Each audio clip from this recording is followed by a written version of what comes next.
When a family's android breaks down, their little girl reacts as if she's lost a big brother, while the parents struggle to navigate if they should even be grieving at all.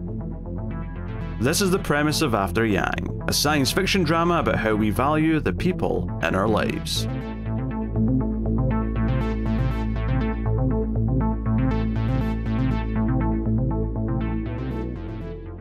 Welcome everyone to the Atomic Cinema Experiment. I am Peter, and joining me as always is David. I come in peace. This is a science fiction movie podcast. We get together, we talk about sci-fi movies, quite that simple. And on this episode, we are looking at a recent film, came out in 2021, I believe. And this is a movie called After Yang, starring Colin Farrell. This is one that's been kind of on my radar pretty much since it came out. A24 put it out, which usually is enough to at least look in its direction. That's not a guarantee of anything, but they do put out a lot of more kind of, highbrow dramas and things like that. But this is science fiction. I was going to say, as soon as the A24 logo popped up on this, I was like, oh, we're going art house. Okay, got it. It definitely puts your frame of mind in a slightly different place, because you're not expecting, like, I don't know, laser beams and like explosions. You're expecting something a bit more this intricate. Summer A24 presents a Michael Bay film. Who knows, maybe he'll have a renaissance where he tries to prove himself with new material. He's like, no, I'm not that guy anymore. I do her too. I would love to see the Michael Bay renaissance. That would be everything that cinema has ever been building to. Oh dear. So yeah, we will start spoiler free, of course, as we always do. We'll give you a warning before we get into the spoilers. And of course, if you are enjoying the show on YouTube, please do hit the like button. It helps us out a bunch if you do. And of course, there's more bonus content you can get from me and David over on Patreon. But I'll tell you more about that at the end of the show. So what is After Yang? After Yang is set in the near future, where androids, or techno-sapiens as they're referred to in this film, exist. And it's implied that there's lots of different kinds and different purposes, but the main one that we get to know, Yang, is basically a sibling for an only child. In particular, in this case, an only child who's adopted and comes from a different culture, Chinese in this particular case.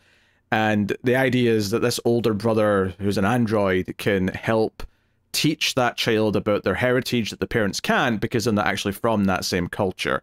It's a very specific, actually, when you stop and think about the purpose of this type of thing, but that's what the premise of the movie is, except one key detail which I've left out, is that Yang is dead. Yang is gone, and this movie's about kind of exploring who he was and how all the family feel about him after he is broken and malfunctioned. Oh, the title After... I get it now. That's clever.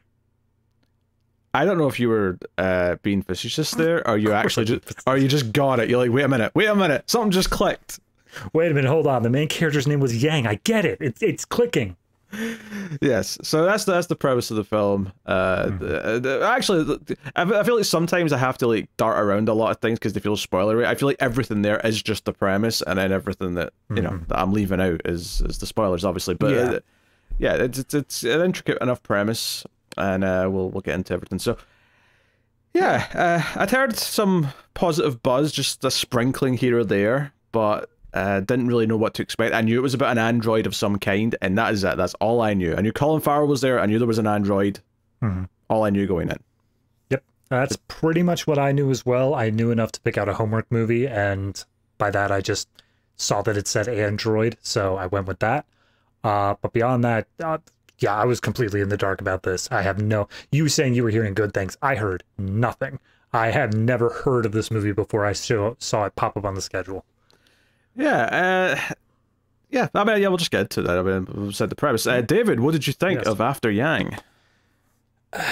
It's an art house movie. It absolutely 100% is an emotional journey, much more than a plot-driven one. There is a plot there. I'm not saying that's completely devoid of like cause and effect, but it is a lot more focused on how do the characters feel and representing that in a visual medium and exploring that stuff. And there's a lot to this movie that did actually touch deep inside me. Like I really associate a lot of stuff that is going through with Colin Farrell's character. not, you know, the idea of having a son obviously is not something I can relate to, but there's this sort of melancholy that's going across the entirety of the family, and everybody explores it a little bit differently. And I really associated with some of the stuff that Colin Farrell was getting into. And I can't go that much without getting into spoilers, but I will say it when we get there.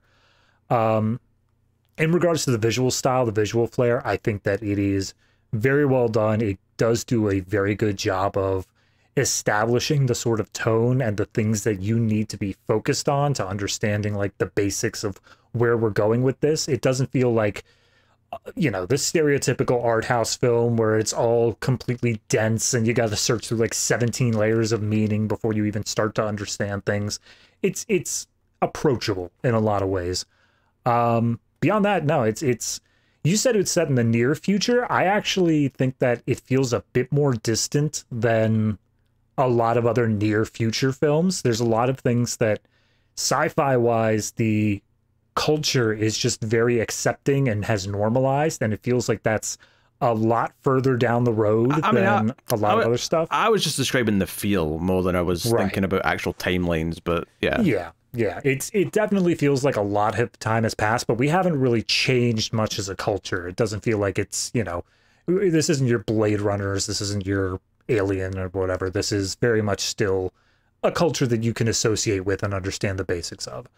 But no, overall, generally positive. There's a few little nitpicks here and there, but overall, I think that emotionally, which is the tone I think it was trying to nail, it did a very good job of exploring what it wanted to explore. Yeah, I think it's really confident in how it's made. It plays with some different things. You know, I always love talking about aspect ratios, and this is a movie that has multiple aspect ratios. Even a pleb like me managed to catch that one. And they, you know, they each have their, you know, like they come to mean something where we can immediately tell what an aspect ratio means in the context of what we're seeing. So that's something we'll talk more about later as well. But I think the movie has some fairly strong themes, some that are more surface level, like loss, family, what makes a human, which is a natural thing to bring up when you're talking about a story revolving around a artificial intelligence of some kind, and whether or not that we should feel loss for such a thing. But I also think there is some, not super deep subtext, but it is very, very thick subtext. There's a very rich subtext about something very specific in here that I think by the end I kind of got a lot about what it was trying to say to me about the experience of certain types of people living today in the world, which is ultimately what science fiction is always supposed to do. And I think it did a good job of that. But it explored it through all this lens of like people realizing things or exploring things after the android in question is gone, which does make this feel quite unique, because I've seen many stories about robots or androids where the point of the story is that, oh, in some way they've achieved sentience or life, or should they have rights, or should they, whatever, can they be considered as a life form in some way? Yeah, that was, what was that film that was a semi-new release that we just went back and did? The Creator. The Creator, that was it. Yeah, that's everything that you were just describing there. I've seen many things that have kind of tackled that subject in one way or another through many different lenses. I think this is the first one where I've seen it and it's tackled it where the android character is already gone, and it's more about grieving afterwards, and it's more about exploring it from this very, very specific lens. It just, that does feel unique. It feels like, oh, that's their hook here. That's kind of what probably spoke to the director when he read the short story. He probably like went, oh, like I see a unique point of view in here, and I can use that to explore certain themes and ideas. And sure enough, here we are. And I think it does a good job. I think it's only like 95 minutes, so it's not like a super long movie by any means. Nah. It does a good job of having these kind of emotional, sort of touching moments. It is obviously a very melancholic film overall. You know, it's not like a cheery movie by and large. I think there's kind of a hopeful center to it, ultimately by the end, but it's definitely a movie where people aren't in their best headspace for most of it, I would say. There's kind of a sadness abound. Right.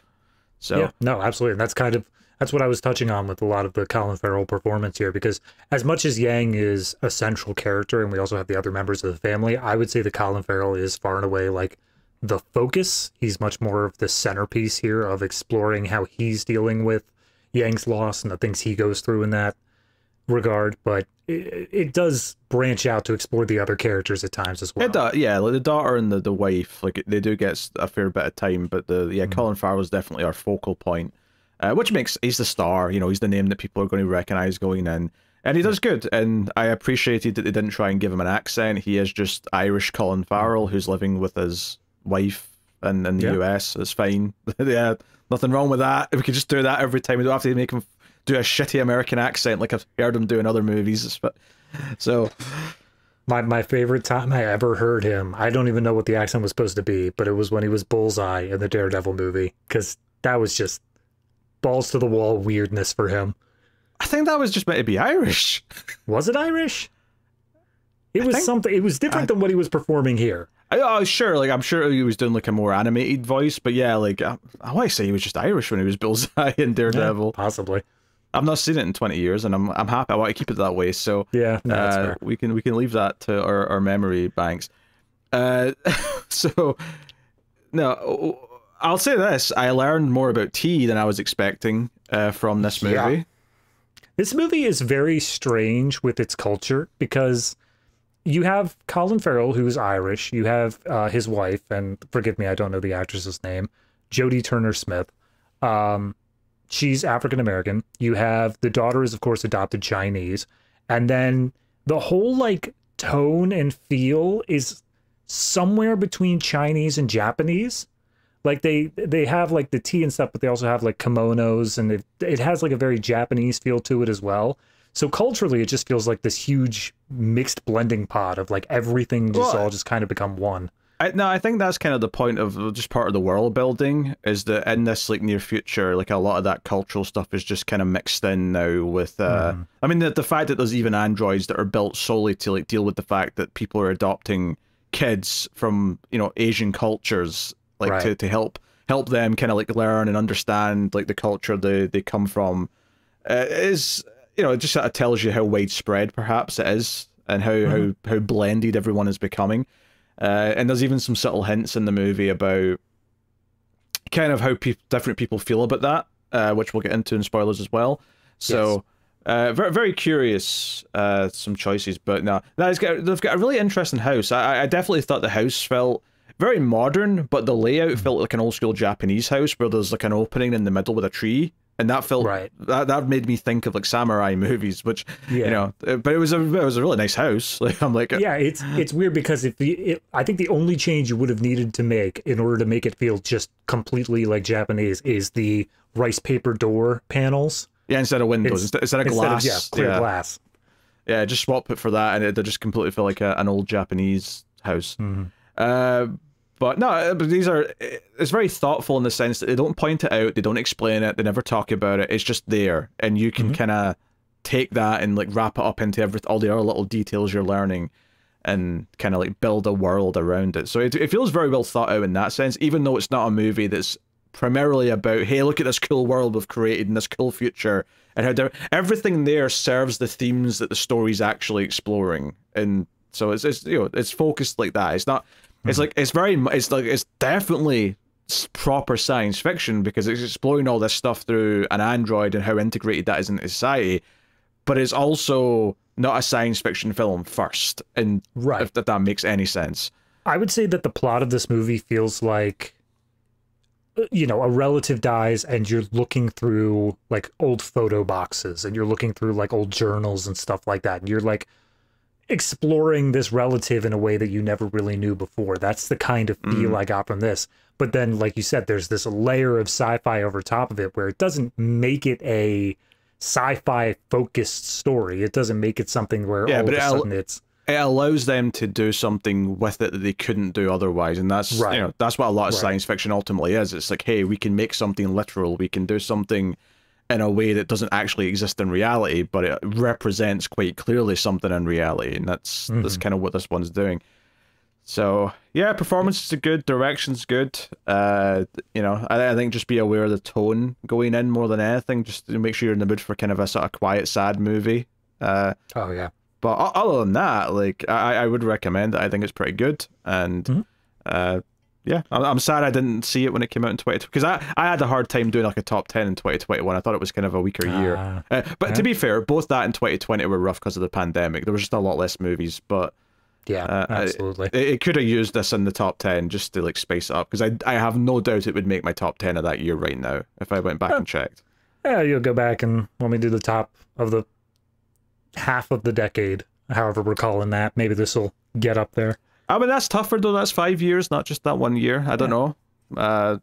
Still possible. I would not spoil anything. But that will be a combined list. We'll be fighting over what makes that top 10. So yes, I'm finally going to stand my ground after a year on this show. I'm going to plant my feet and say, no, I firmly believe this, and I will not be bullied, Peter. First of all, yes, sorry, I didn't mean it. Oh God. When have I ever pushed you off your ground? That's never happened. I do believe it was like just maybe not the last episode we recorded, but very recently we were talking about like the ending of Total Recall and like how I'm clearly in the wrong on that. Well, I mean, you are, but that's not the point. Okay, gotcha. That's not bullying. That's not like making you have to hold your ground. Like I don't pull the ground out from under you. I'll nuke you from orbit maybe at a tactical strike, but not. Yeah. You're just gonna put a little subtitle up in all future episodes that says like, "This man wets his pants." If I want to get really creative, I'll come up with a new thing every episode. Yeah, that's too much work for you though. I know the limits of how far you're willing to go. When this man wipes, he reaches through his legs rather than behind. Is that not normal? No, it's not normal. That's weird. I'm sure there's some of you sickos out there. You'd probably do it that way, but it's not normal. Yeah. I like to imagine that someone's listening to us on the toilet and they just went to wipe that way, and they were like, "Wait a minute, what?" Although some people think it's weird if you stand up to wipe, which I can't wipe sitting down. That's weird. But I mean, depends how much effort I'm willing to work into it. Anyway, this is not the movie to be talking about wiping practices. No, it's not. No, it's not. So yes, but it's good. It's good. It's good. As far as other actors I might have recognised in there, the neighbour's played by Clifton Collins Jr., who I do recognise from a couple things. He's the sort of face that pops up. Westworld was the bigger name for me. Yeah, Westworld's I think what most people might recognise him from. Which it's an interesting thing to also be in, given the themes of this movie. Actually, yeah, I felt like that was intentional to an extent. Yeah, Richard Coster, who plays like a sort of tech guy at one point. I want to say he was in The Dark Knight, because he's the one who's like saying, "What are you?" Because he's got long hair in the movie, but he's like, "What are you going to do with all your money?" You know, he's the guy at the beginning. My dogs are hungry. Yeah, that's him. That's the one. That's him. Yep. Yeah. Director, I didn't know, and forgive me if I butcher his name here, but Kogonada. Seems right to me. Could be Kogonada though. I don't know if it's a hard or soft G. But I'm pretty sure most Japanese and Chinese culture is hard G. So. Yeah, it probably is, but I'm just, you know, just covering my tracks here. He did a movie before this called Columbus, which actually has a higher IMDb rating, so I don't know. I had never heard of that. But he's listed as doing directing episodes of both Pachinko, which is an Apple show right now, and The Acolyte on Disney Plus. So, been working on some high profile stuff. I wonder if he'll have, you know, he's got a movie in pre-production or post-production, sorry, called A Big Bold Beautiful Journey, listed for next year. So don't necessarily think it's a science fiction movie, but starring Colin Farrell again, so he got a recurring cast, and Margot Robbie as well. Must have liked working together. That's cool. There's a few fate names in that movie actually. Phoebe Waller-Bridge is in there. Jodie Turner-Smith is back. Yeah. He's got career's going on the upwards trajectory. It's just listed as a drama though, so I don't suspect we'll be doing it on the ace, but worth mentioning. Yeah, I did read a trivia that apparently Kogonada is like just the biggest movie buff you're ever gonna meet, to the point where Colin Farrell called him on set as the professor, because he was just encyclopedic knowledge of like any movie that you wanted to talk about. He was like, "Yep, here's everything you want to know about it." I love the idea that Colin Farrell can't remember something he was in and just turns around and goes, "Hey, what was that movie I was in where I did this?" And he's like, "That was the SWAT adaptation, Colin." Like, that's the one. Thank you. That one bought me a house. Speaking of movies where he was doing a bad American accent, actually, I remember that. I don't remember much about that movie. I've forgotten, like, all of it. I just remember he was there, Michelle Rodriguez was there, and I think LL Cool J was in that movie. Well, that's already a problem. But, hey, he was good in Deep Blue Sea. I will not have a bad word said about Mr. Cool J. Fair enough. Unless he's done something bad that I didn't know about, in which case, strike that from the record. I don't think so. I mean, I'm sure as soon as this comes out, it's like LL Cool J arrested for murder. He's been hanging pigeons from his balcony as his new hobby or something. I don't know. Yeah. Whatever weird shit people get into. Yeah. Anything else you want to add before we get into spoilers? I mean, it goes without saying, though, that the emotion really does hit in sync with the soundtrack. It does have a beautiful score to it, but it also does have a few like songs, like licensed tracks to it as well. They're all that's catchy. The official term for it. Yes, songs. That's what they call it in the business. Look, this movie does a lot of alliteration with, like, the younger girl calls her brother Gege, and then she's called Mei. I'm glad you caught that, because I heard her say it like a dozen times, and I never caught what she actually said. I got that it was a nickname for him, but I never caught what the actual phrase was. Yeah, I mean, it's just Mandarin for older brother and younger sister, but there's a lot of alliteration here back and forth. You looked that up. You didn't just know that, did you? No, I'm fluent in Mandarin, Pete. the hell you are. Ni hao. See? Oh dear. All right, spoilers for After Yang from this point forward. So you have been warned. Let's get into it then, shall we? So I one of the little things I liked in hindsight, once the movie like got going later, is the movie opens in 16 by 9, I'll call it, just because most people understand that better than like 1.78 to 1, 235 or whatever, which is what I'm used to calling it. But it starts out like that. And it's like, okay, this is like a POV shot of like Yang looking at the family, getting ready to take a photograph, and they're like, hey, come in. And I don't think you necessarily get that it's a POV shot in that first moment, though, because he does walk into frame, I think, at the end of it. But you don't realize until later, when people start actually looking through his memory playback, files, that, 16 by 9 in this movie means that we're watching one of his clips from his memory. And that's something in hindsight made me go, it was interesting to start with that, because obviously it very quickly shifts to 2.39 to 1, your wider ratio, right? Which most theatrical ratio, and that's the main ratio the movie's in. That's the vast majority of it's in that. Yang's playback clips are in 16 by 9, and their phone calls are in 4 by 3, which is just an interesting little choice. So you always know they're in like a phone call because they're staring straight at the camera and it's 4 by 3. I'm like, okay, all right, it's an interesting little visual language. That's one of those things, it's such a minor point, but the phone calls, all of them just by default being video calls, and somehow they all have like perfect framing all the time. And I know part of that's just visual, they want it to look good as well. Yeah. But like, I can fully imagine that this is where the tech ends up, of it just being like, yep, everyone now just video calls like all the time, and it's all like, we've set it up so that you don't need to have like holding your phone. It just automatically can scale out. But I mean, we're kind of like, if people chose to, we're there already. And what I mean by that is that everyone can just video call from their phone now if they want. I mean, it's not the phone calls like the app. You'll be using FaceTime or Skype or Zoom or whatever. But everyone can do it. Now, I remember laughing when the movie Cellular came out in 2004, because a lot of that movie is about like this woman who's been kidnapped, and she's able to like get this broken phone to call out to one number, and it's a random guy played by Chris Evans, and he ends up being like an action hero to help her because no one else will. She can't call the police. He tries to call the police, but they don't listen to him, whatever, right? But there's a moment in that movie where he's looking at like video playback on his phone, and it's like the most pristine thing. And I remember in 2004 going, that's bullshit. Video on phones will never look anywhere close to that. And it's funny that now phones just record in 4K now, and it's like, hi, you're watching us on your phone now. Probably, yes. Bump it up to 1080p.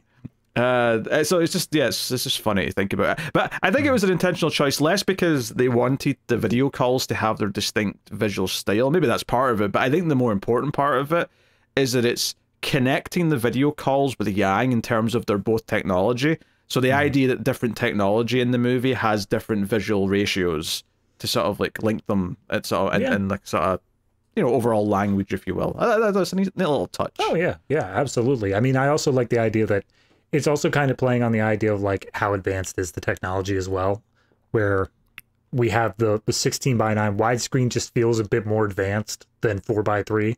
So you have Yang just being a bit more advanced than video phone calls, obviously. But the real world's the widest because the real world's infinite, so it should be wider. Right. Absolutely. Yeah. Can't get the fidelity of reality any better. Yeah.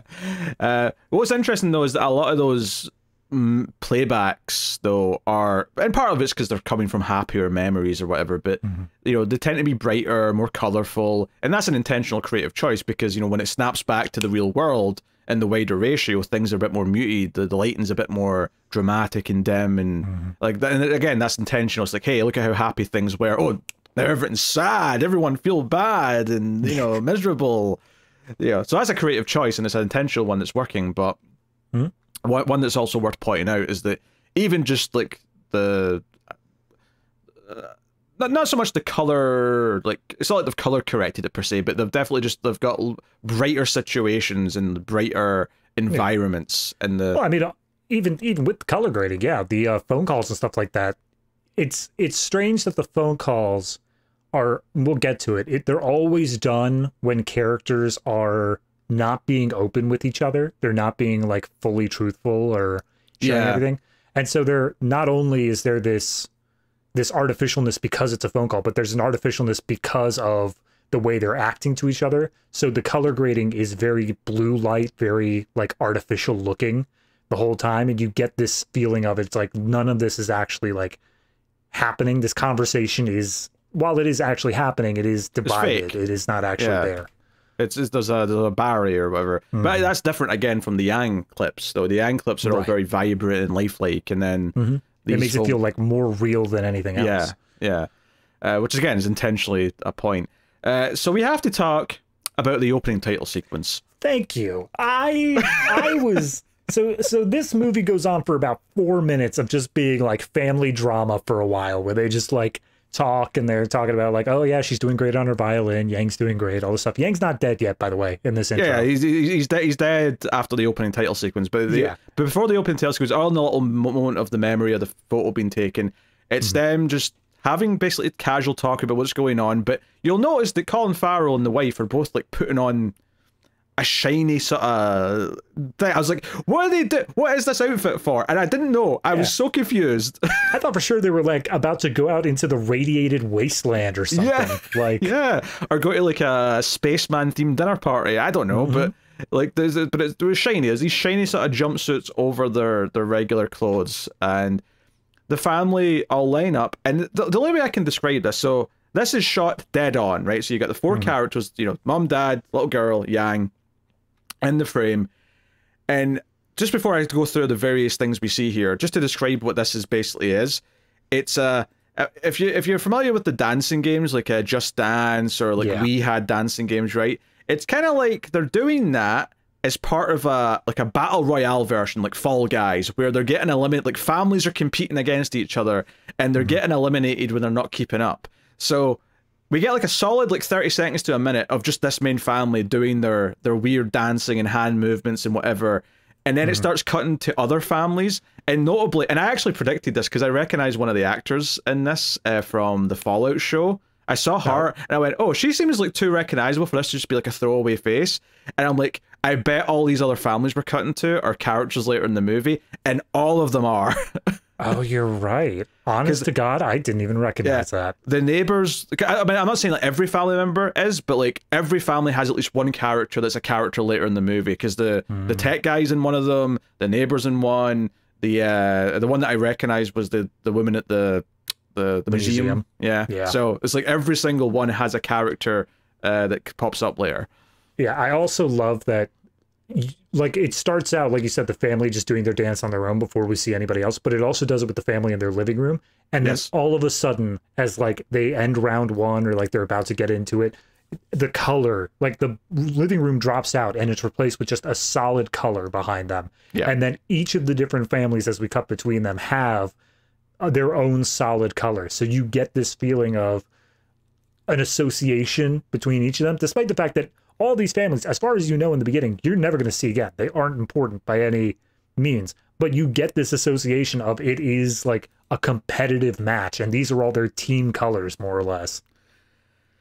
Yeah, which is honestly, like, I feel like I've got a pretty good handle on what the movie's saying overall, and like everything that's going to be doing for the rest of the movie. I don't know if I can fit in what this opening title sequence is adding to that, really. I mean, I think this is literally just supposed to show, like, this is their family fun. This is just something in the future that everyone, because they specifically say later on in the movie that, like, there's a family of 4 game like this, and then there's also a family of 3 version later on. So it's just something that families of all sizes can do. It's like a watching Jeopardy with your family at night. I just mean, like, I mean, it's showing you how happy and ridiculous it is, I suppose, which contrasts with how sad they are after Yang is gone, but I just, like, it's so upbeat and weirdly quirky, and I don't think this movie is quirky for the rest of its runtime. No, this is the only thing in the movie that I would say is quirky, with that word specifically.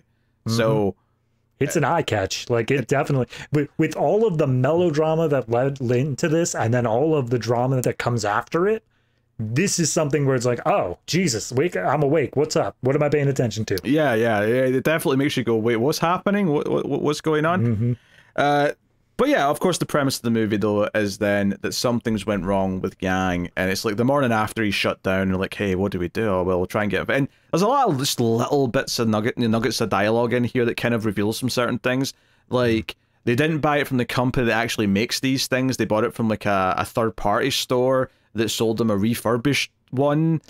Yeah, it feels like as ubiquitous as saying, like, oh, you bought an iPhone, well, then you must have gotten it from Apple, sort of thing. Yeah. Where it's they know that all of these droids, I think droids is like a derogatory term to some extent. I believe it's actually techno-sapien is like the term that they use. No, in the movie it is. Admittedly, though, I'm not going to worry about saying androids myself in the review, because just in the real world, it's just easier to call them androids. But absolutely, yeah. But they specifically, every time that they're talking about them, they're saying, like, oh, it came from, like, brothers and sisters, right? Like, that's the company that's associated with making these things. And then they talk about, like, no, actually, we got them refurbished from a reseller called, like, Second Siblings or something. So it builds up in a very clever way this entire, like, economy of how these things work without ever having to sit you down and walk you through how it actually works. Yeah, because you've got other characters who are then surprised that they didn't get it from that company. The neighbor's like, hey, so you're taking it back to so-and-so. He's like, no, we didn't get it from that. But even his wife is like, oh, I told you we should have bought a new one. And he's like, no, it was certified. That's the word that comes up. It's certified. It was refurbished. It was only used for 5 days. He was practically brand new. Yeah. And I love how that plays into the themes, which I think maybe at this point we should probably just sort of lay out some of the themes that the movie's going to be tackling, because so much of what's going to happen feeds into it, and it's going to be weird talking about it and almost like if we're trying to ignore it until it becomes more clear in the movie. I don't think that's going to work. Right. Yeah. So obviously there's the raw ideas of, like, okay, dealing with grief. A big part of this movie is that the daughter is like, you're going to get him fixed, right? She's like totally heartbroken that her big brother's, effectively dead. She thinks he can be fixed. Colin Farrell wants to fix him. The husband and wife seem very disconnected. All that's going on. But so you've got the idea of loss. You've got the idea, is this just an android, or is this someone who had life? Did he have more value than that? Was he just an appliance that was in the house, or was he an actual member of the family, the way the daughter sees him? And that's something obviously that's being explored throughout.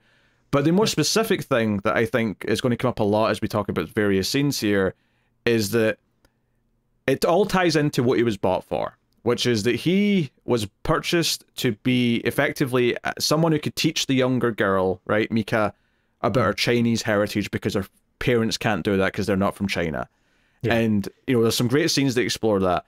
But ultimately, everything that we hear discussed about Yang is an allegory for how people treat immigrants, specifically in this case Chinese, although it could apply to other groups, certainly.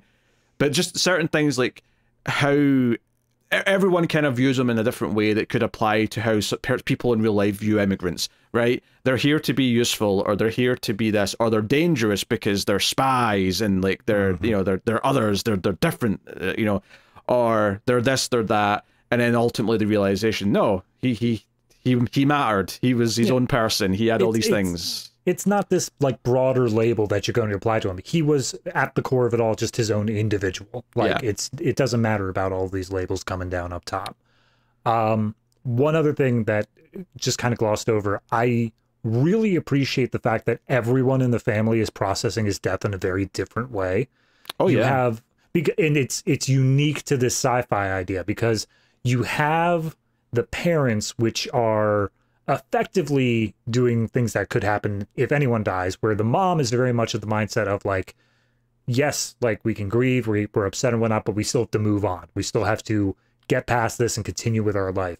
Whereas the dad is very much locked in the mindset of like I said, looking through the old photo books, looking through journals, and he's discovering this whole other side to Yang he didn't know about.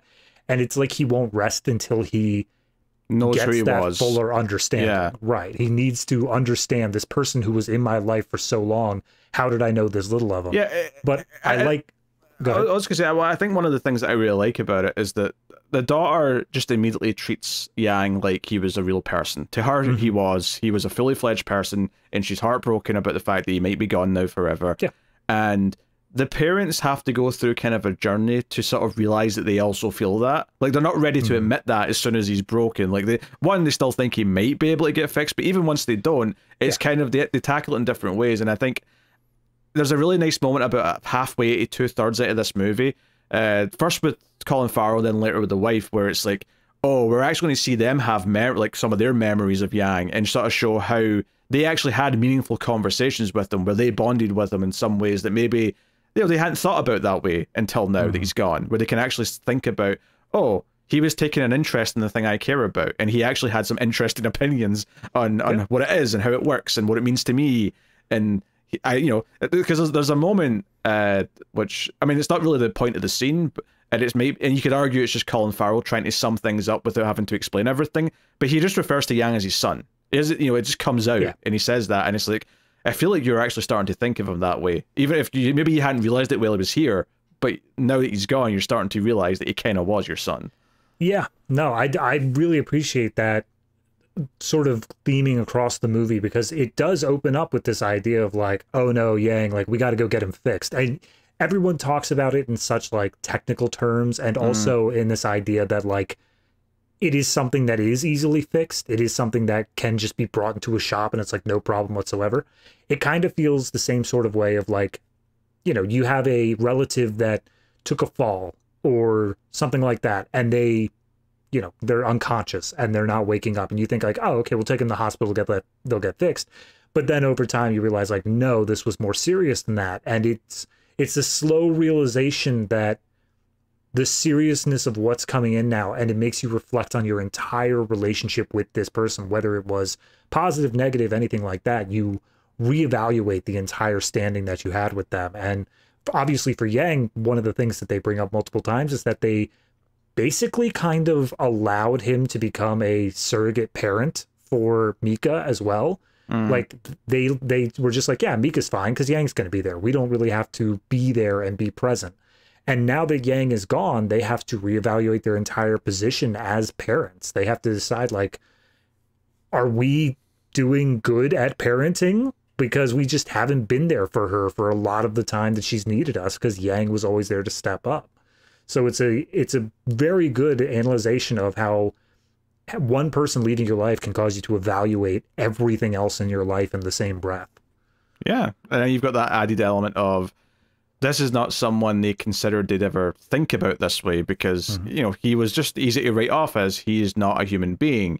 He's just here to be the servant, effectively, right? He's there to fill a purpose, and that's all he's here for. He's here to be of service.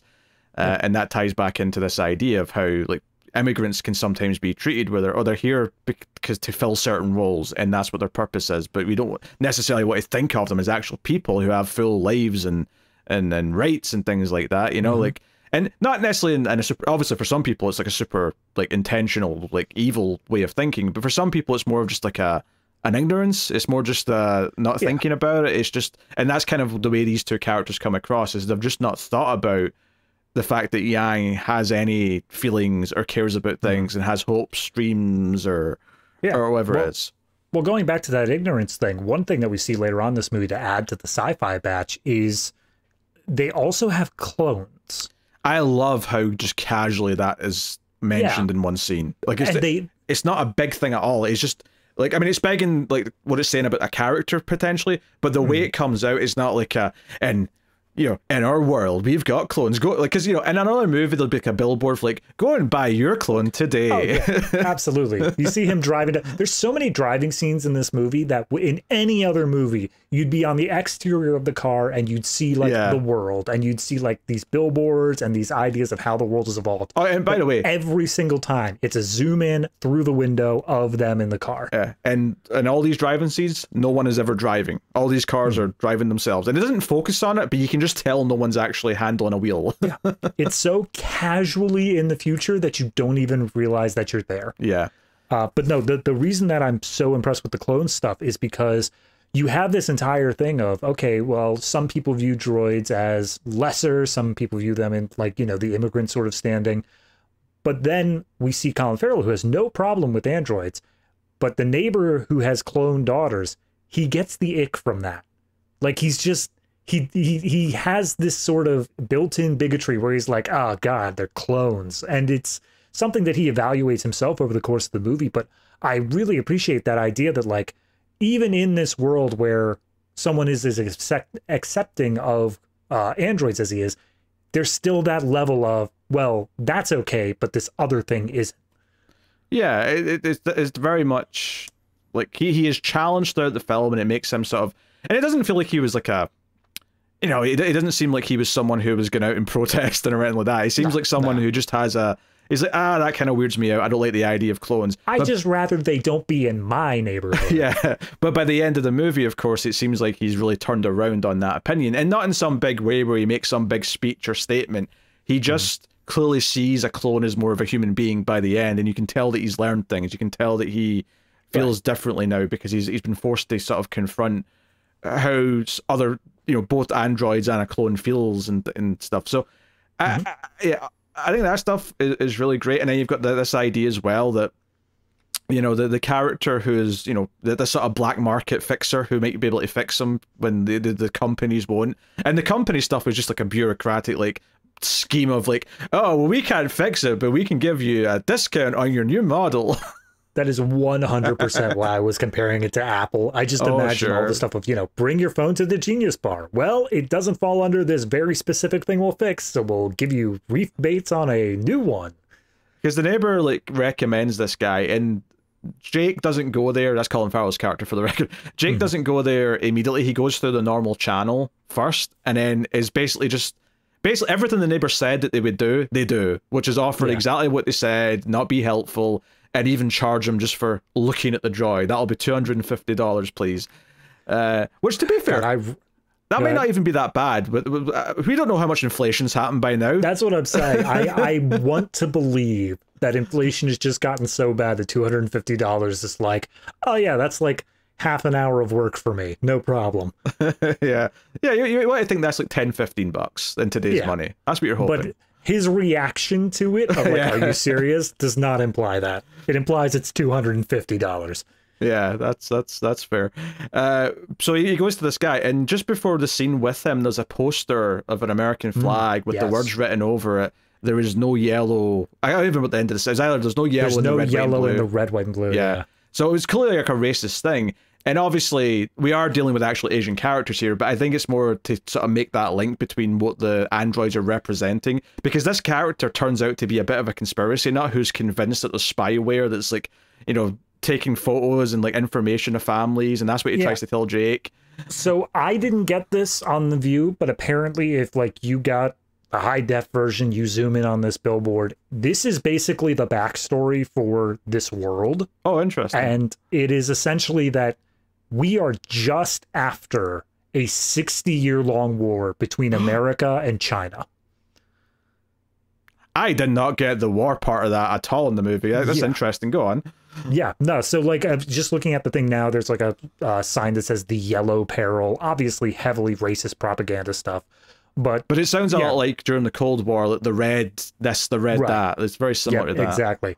But yeah, it's apparently there was just a whole war going on. A lot of people died, and it's basically just ended. We're just past it now. But there is still this level of distrust and whatnot. But you also have, like, I'm not sure about this because I only saw the surface layer stuff. I believe that America ended up, quote unquote, winning the war. And therefore, a lot of Chinese children were displaced because a lot of their parents were died. And that's why the adoption stuff is so common here, as well as getting these robots to be able to educate about the culture rather than bringing in actual Chinese people because those wounds are still a bit fresh. Interesting. Yes. So, but yeah, like he gets, I mean, he's not angry in this scene, but he does kind of get angry later on when Jake wants to take the body back. He's like, no, what are you doing, man? Like, they're up to stuff, and he sort of like slams his hand down. He's got a tool in his... So it's a little bit threatening, but Colin Farrell stands his ground. Yep. But yeah, this sets up this idea of like these different viewpoints, and every character in some way does kind of treat Yang like a thing in different way, you know. So this character, of course, is the conspiracy nut who thinks it's a threat because it's Asian technology in our homes. They're spying on us. Blah blah blah blah. There's this core in all of the androids and AIs and stuff like that that is illegal to break into, but he's convinced that if he's just able to break into one, he'll find evidence of spyware and how they're all spying on you all the time. And of course, the parents rely on him, treat him as this tool, this servant to be used to look after their kid. And then later, there's this character who's otherwise seems to be a nice enough person, but the woman who works at the museum even wants to use him for like a museum display because, oh, it's special, it can be something we can awe and at, and we can, you know, use him as like as an ornament, a prop that we can all gawk at. I mean, and it feels like it's like all these different viewpoints, and none of them are actually respect. And this is kind of like the decision that Colin Farrell gets to the very end. He's like, you know what? I don't want to let them put him on display, but they should analyze his like memory data because his existence mattered. And I think that's the end point it gets at. But like, yeah, that's the big thing in the movie here is that as much as AI has been around, obviously it's become commercialized to a point. There's still a lot of confusion as to how the innards of like AI memory and stuff like that functions. Yeah. And because of the very unique situation they're in of like, you know, being prohibited by law to crack open these memory banks, but they did it anyway. They have a very unique opportunity here to try to figure out how Yang's memories worked and possibly extrapolate that to other androids as well. There's some fun details because this doesn't actually happen till like halfway through the movie where Colin Farrell, because you know he finds out about this guy, he goes to see him.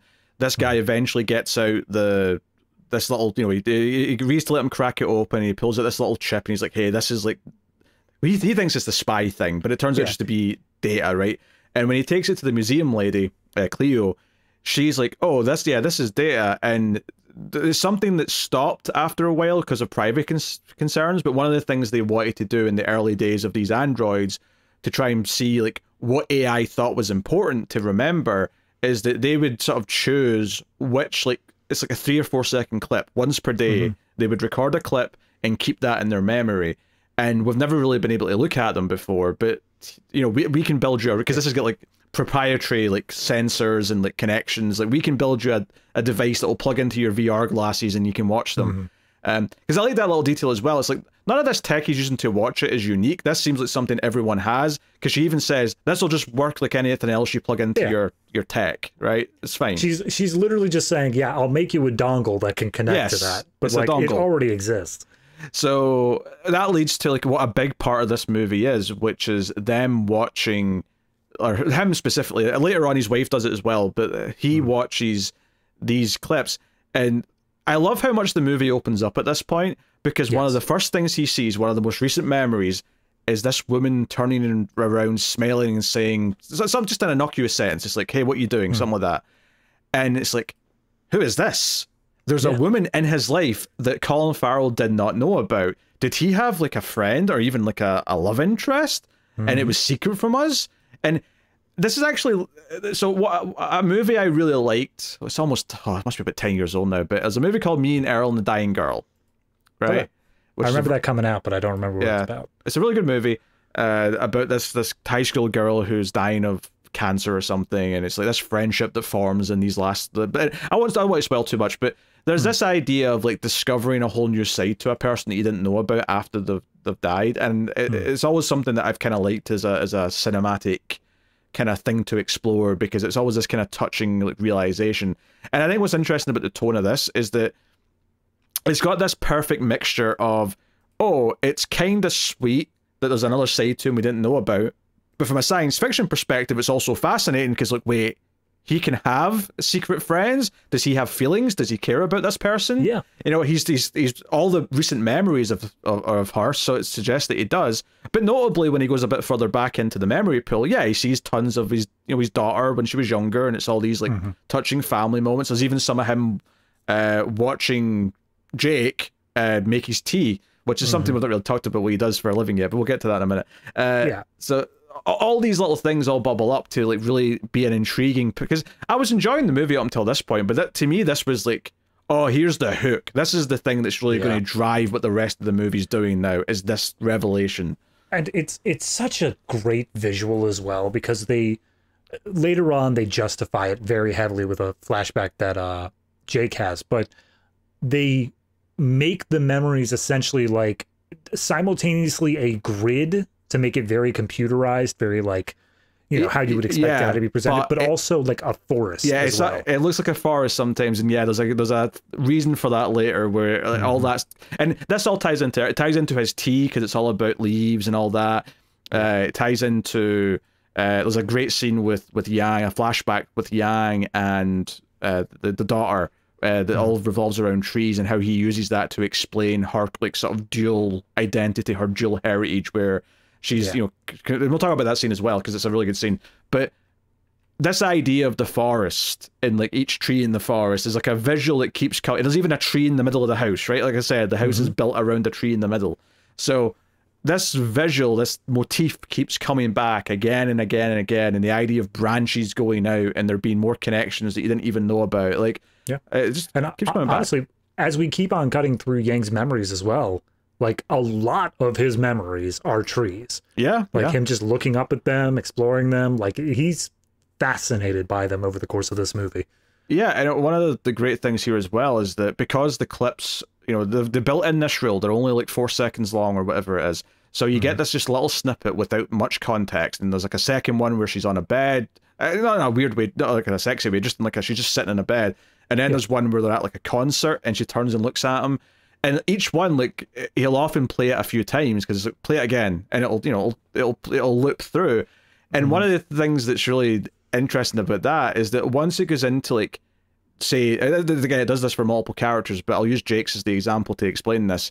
It goes into Jake's, like, this is like a launching point. He sees like a flashback in Yang's clips of him watching him make tea, and this makes Jake think of what happened that day. He remembers that day, and it's this conversation about why he likes tea so much, because we've not mentioned this yet, but he actually owns a tea shop. He sells tea, and he's got varieties and different blends and all that. And it's not doing well. He has one customer who's mad he doesn't have tea crystals at the start, and he's all upset because people only want this fancy new crystal thing. I don't know, is it a thing just now? Are tea crystals a thing? I don't know. I have no idea. I'm not a tea guy. I don't know. But he's into the old-fashioned, you know, making tea and trying different things to make it, you know, work and all that, which I thought was funny because he's Irish. yeah. I mean, they're all wearing kimonos some of the time too. Like it's a whole blend here. Yeah. Here's the thing about this sequence, this scene where he's talking to Yang about the tea. Oh, and before you know about the content though, what I wanted to talk about was just the little trick. They do this in a few scenes where it's in the wider aspect ratio. And it's clearly, we're seeing it this way because it's his memory, not Yang's video file. But they kind of make it clear that he's thinking about this while watching the video files, because there's a few times in these scenes where the audio, like, there'll be a line that loops a couple of times and overlap. And I think that was them sort of like doing this thing where it's like, okay, this is Jake's memory from his perspective because it's in the normal style. But this idea of like hearing the same little 4 seconds a couple of times is showing that he's finding these clips or something, and it's, you know, it's, I don't know. Okay. That's not how I read that. Oh, go I read on. it more as Yang's memories as we see them. They're short, they're brief, but they have perfect fidelity. Like they are definitely what happened. Okay, because they're computerized. The memories that they're reflecting on, they every once in a while you'll hear the line like looped or repeated like that, but it's always with a slightly different inflection or a slightly different rhythm to it. Okay, all right. So I feel like it's them remembering these things and they were like, yeah, but it wasn't quite like that, or it was just slightly different. And they're literally changing the memories slightly on the fly because human memory isn't perfect. It changes every time you think about it. So I imagine it just being those little tiny tweaks that they're making as they're thinking about it. They're adjusting it, their memory just ever so slightly. I mean, hell, it could even be both. Like, it could be the idea that they get it wrong, but then he sees the clip and it sort of corrects him almost. Yeah. It's like, oh, that's what I actually said. That exact phrasing. But right. Either way, it's a little motif that happens during these moments when it's the human thinking of the flashback and seeing it from their perspective. Right. But no, for this scene where he's describing the tea to him, he's talking about this and he's saying how the reason he got interested in tea is because I believe it was like an old movie that he saw. A documentary that he watched in college. Yep, a documentary, and he recounts how it just really resonated with him. It was something that really hit. And then we see him make some tea and share it with Yang, and he takes a sip. But this is the part that got me. This is the part that like really hit me in like the core of my being, is that as he takes this sip, you just see this disappointment on his face. And it's not because the tea is bad. It's not because, you know, he's upset with it. But he's clearly been chasing after this sort of emotional feeling that he thinks he's supposed to get from this. He's been chasing after this idea of what the tea should be making him feel, because this documentary described it as like this highly emotional thing of like, oh, this forest and it's damp and it had just rained and all this stuff. And let me explain. Oh no, let me explain that, because you're glossing over the context of that description a bit there. So he's saying like, why did you get into tea? Is it a taste? And he's like, I mean, I like the taste, but that's not necessarily why I get into it in this way, right? And he explains he watched this documentary, blah blah, and specifically there was like a Chinese man in the documentary that had been searching like for the perfect tea, like the perfect blend, his whole life, and something about that pursuit really appealed to Colin Farrell's character. It's kind of like he got that itch to be like looking for it. We see him like trying different things throughout the movie. They're just sort of little snippets of scenes where he's clearly like, he takes a sip and he's like, yeah, it's just good, but it's not that perfect, you know, tranquility that I'm aiming for. But he brings this bit in the documentary where it's like someone's like talking to a German character. Someone's talking to a German and saying, you know, what they love about tea is that there's no words in any language that can describe the taste of tea. It's undescribable. And the German takes a sip or something and says, oh, well, let me try. And Colin Farrell does like his best German accent, which is fine because he's supposed to be doing an accent that's not his, so it's whatever. Yeah. But he's like, oh yeah, it's like a day in the forest where it's been raining all day, but it stopped raining and the ground is wet and there's the smell of leaves and you're walking through and you can feel the moisture underneath your footsteps. That's what this tea tastes like. And I'm like, that is the most like sensual description. Like I thought wine tasters sounded nutty when they start talking about all the the bouquet of flavor. Absolutely. But that's what I'm getting to though, is that it feels like this quest for him to like help, you know, search for the perfect tea or whatever. It's a lot like Yang's quest for actually to feel something. Yeah. I mean, yeah, it feels like there's this hole, there's this emptiness. And I think Yang even like mentions that in the end of this conversation of how he's like looking for something and there's just something that he can't fill. And I feel like Colin Farrell has that exact same thing here, that he's just trying to fill with like getting the perfect tea. He has this emptiness in him and he thinks that the tea's going to fill it. But ultimately, like every single time he has another tea, it's just another layer of disappointment that like, it's not doing that. It's not managing to fill this void that's inside of him. And like, I get that. I've got 7,000 comic books and I'm waiting for the void to be filled and it ain't happening. So like, I get it. I understand. And it's something that just really resonated with me pretty hard in this scene. Yeah. Like I said, I think you can compare that to like you know, it's almost the irony of Yang trying to understand these things that people care about to potentially sort of solidify who he is and what he feels something. But the irony is that the whole point is that Colin Farrell's trying to fill this void that he thinks is missing. So in a sense, Yang's already acting more human than he realizes, and that's kind of the irony. But that actually leads to a conversation later. We haven't even talked about Ada yet. We'll talk about her in a bit. But there's a moment where Colin Farrell asks her, "Oh, did he ever like talk about wanting to be human? Was that like ever something that bothered him, or he had this desire?"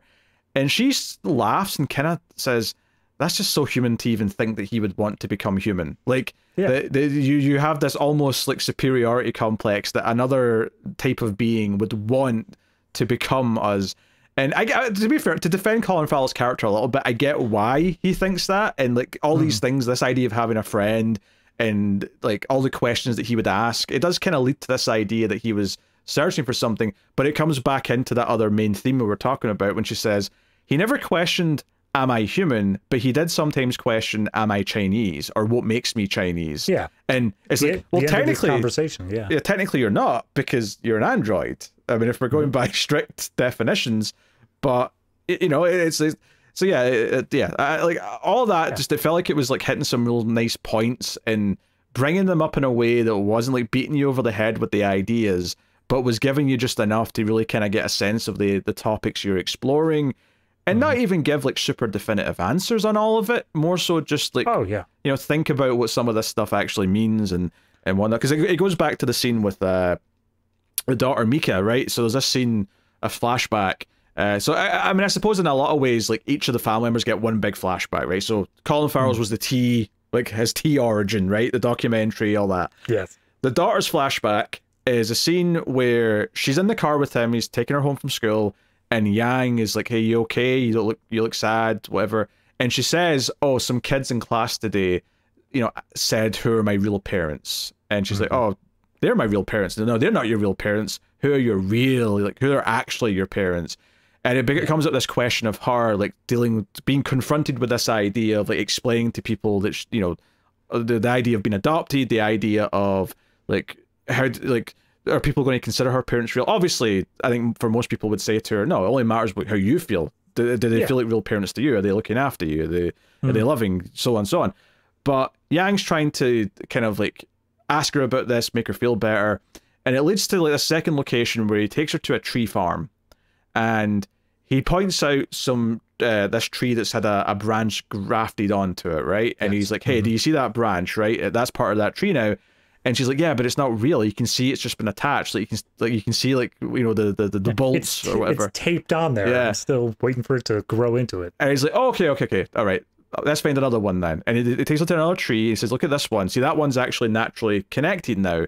And he's like, "Hey, this is, you know those apples you like? Yeah, that didn't happen naturally. Like this tree grafting has been a thing for thousands or at least centuries. And that's how we get new variants of fruit and things like that, because people make new things out of two types of tree that were supposed to be separate. And that means that this is part of this family tree. You're part of this family tree, but that doesn't change the fact that you're also part of the original tree. You have that as well in your history. They're both part of you." Yeah, so, he makes the point that it's being, you know, grafted onto this tree does not rob the branch of its own identity. Like, it just means that it is part of this tree now. Absolutely. And when you sort of flip that background onto Yang, though, it's like, okay, what is his identity? And this actually kind of comes up later when we find out he's had previous owners. The whole he was practically brand new was a lie. Okay. Colin Farrell wasn't lying. That's what he thought, but like it turns out it was a lie. And there's a whole like life before that we find that he's been around for a while. Yang's been going for at least 40 years, I think. It is so much longer than that, I would say. But I absolutely love how this movie progresses, and it shows, like, at least for me, when this first started, I got the vibe of like, oh, okay, they got Yang like 6 years ago, give or take. Like, Mika was growing up, she started to talk, and they were like, oh, we should get her somebody that can take care of her and like teach her Chinese. But then you see that he was basically around at Mika's birth, pretty much, like if not very soon afterwards. So he's given more age as it goes on, and then you see the 5 days prior, and you get a little bit more age, and you find out that he had this whole other life going on. So it adds even more time to his life. Yeah. And then you get the reveal that he had that whole 40 years, however long beforehand.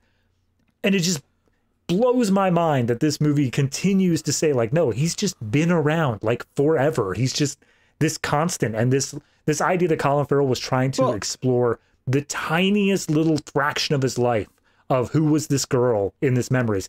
Meanwhile, there's this ocean of another life that he had no idea about. Well, yeah, to go back to that main theme, though, it's this idea that he had a life in, say, his country of origin, right, to compare it to an immigrant.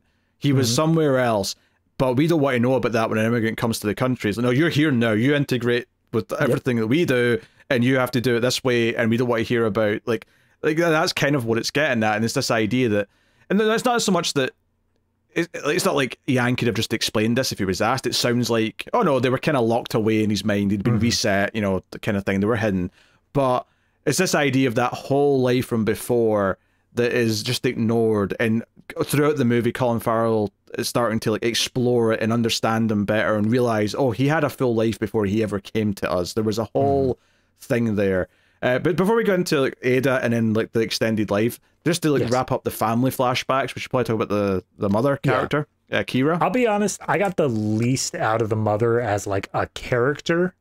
I think that she did have her own stuff to explore, but for the most part, because her identity in relating to Yang was kind of just moving on and trying to put it behind them, she had the least to really explore because of that. She had the least focus on her. Yeah, well, she's kind of separated because for a lot of the movie, Colin Farrell's kind of being vague, if not kind of just straight up lying about the progress of getting him fixed. He's sort of discovered a number of things, and it's not until after he's had that night where he looks through the first batch of memories and clips that he says, hey, I need to tell you something. And we don't actually get to see the rest of that conversation, but when he's out doing stuff, seeing Ada or whatever, and the next day, the wife like picks up the glasses and like decides to watch some clips, right? So she sort of does that as well. And I think it kind of worked because she almost did come off as, I don't know, a little bit cold. I mean, so does he, to be fair, but yeah, she's kind of cold by comparison throughout some of the movie. And it felt like she was repressing things even more so than perhaps Farrell's character was. So yeah, there's this thing at the beginning of the movie where they already, before Yang even passes, they're already talking about like, you know, how often he's home late and how he isn't making enough time with their daughter. Yeah. And then once Yang passes, it's this idea of like, okay, we both need to step up. We both need to be better parents for our daughter now. But then Colin Farrell gets so wrapped up in this mystery of finding out who Yang really was that he ultimately is still failing at that. And you feel like the disappointment from the wife of every time he says like, yeah, I'm working on it. I've been busy or whatever. And meanwhile, he's supposed to be like taking her to school and doing stuff like that. And notably at the start of the movie, like neither one of them actually say this out loud. Like, you know, the daughter complains that dad's always home late and the mum just kind of like defends it and says, oh, you know, this is why he's home late. It's fine. But clearly this is more of a problem once Yang's not around because, oh, now like they have to be there. And we see them kind of like juggle that responsibility throughout the rest of the movie. Because there's a whole moment in the middle where she's like, hey, I have to go. Can you take her to school in the morning? And he's like, yeah, of course. But it is kind of this disconnect where it feels like they're distant. It feels like they're not quite on the same page and they're not, you know, emotionally progressing together. But she gets her flashback and she remembers Yang collecting butterflies. And this leads to a whole conversation in the flashback about, it's a very philosophical conversation about how, we all love butterflies and think it's great when a caterpillar becomes a butterfly, but to the caterpillar, that's the end. that's death. They turn into goo and then they come out a butterfly. So it becomes this question of like, is there anything after? And you know, Yang says that he's not programmed to really think or believe that, and she says, I'd like to believe that, but clearly she's not convinced. It's something that's very conflicting to her. And Yang kind of like wraps this conversation up to some extent by saying, well, first of all, he says, can I be honest? And she kind of chuckles and says, is not being honest an option? And he's like, no, I don't think so. I mean, obviously the way he says it, it's more like, can I reveal something? As opposed to, you know, can I like not lie to you? Is a little bit different. But he says that if there isn't anything after the end, he's okay with that. And it's very like relevant to the fact that he is now technically dead and that maybe on some level he's accepted that death might come one day. But Yeah. it's a really interesting moment that I think stuck out to me is just like, okay, I love that every flashback with all the different characters revealed something very different about Yang. One was how good he was with the girl, but it also raises some questions about how he thinks about his own quote unquote heritage, if you can even call it that, you know, in the sci-fi context. With the wife, it's talking about, oh, what life is, and you know what death is more specifically, and what that means, and the beliefs that go along with that, and is that, you know, something he's scared of, kind of thing.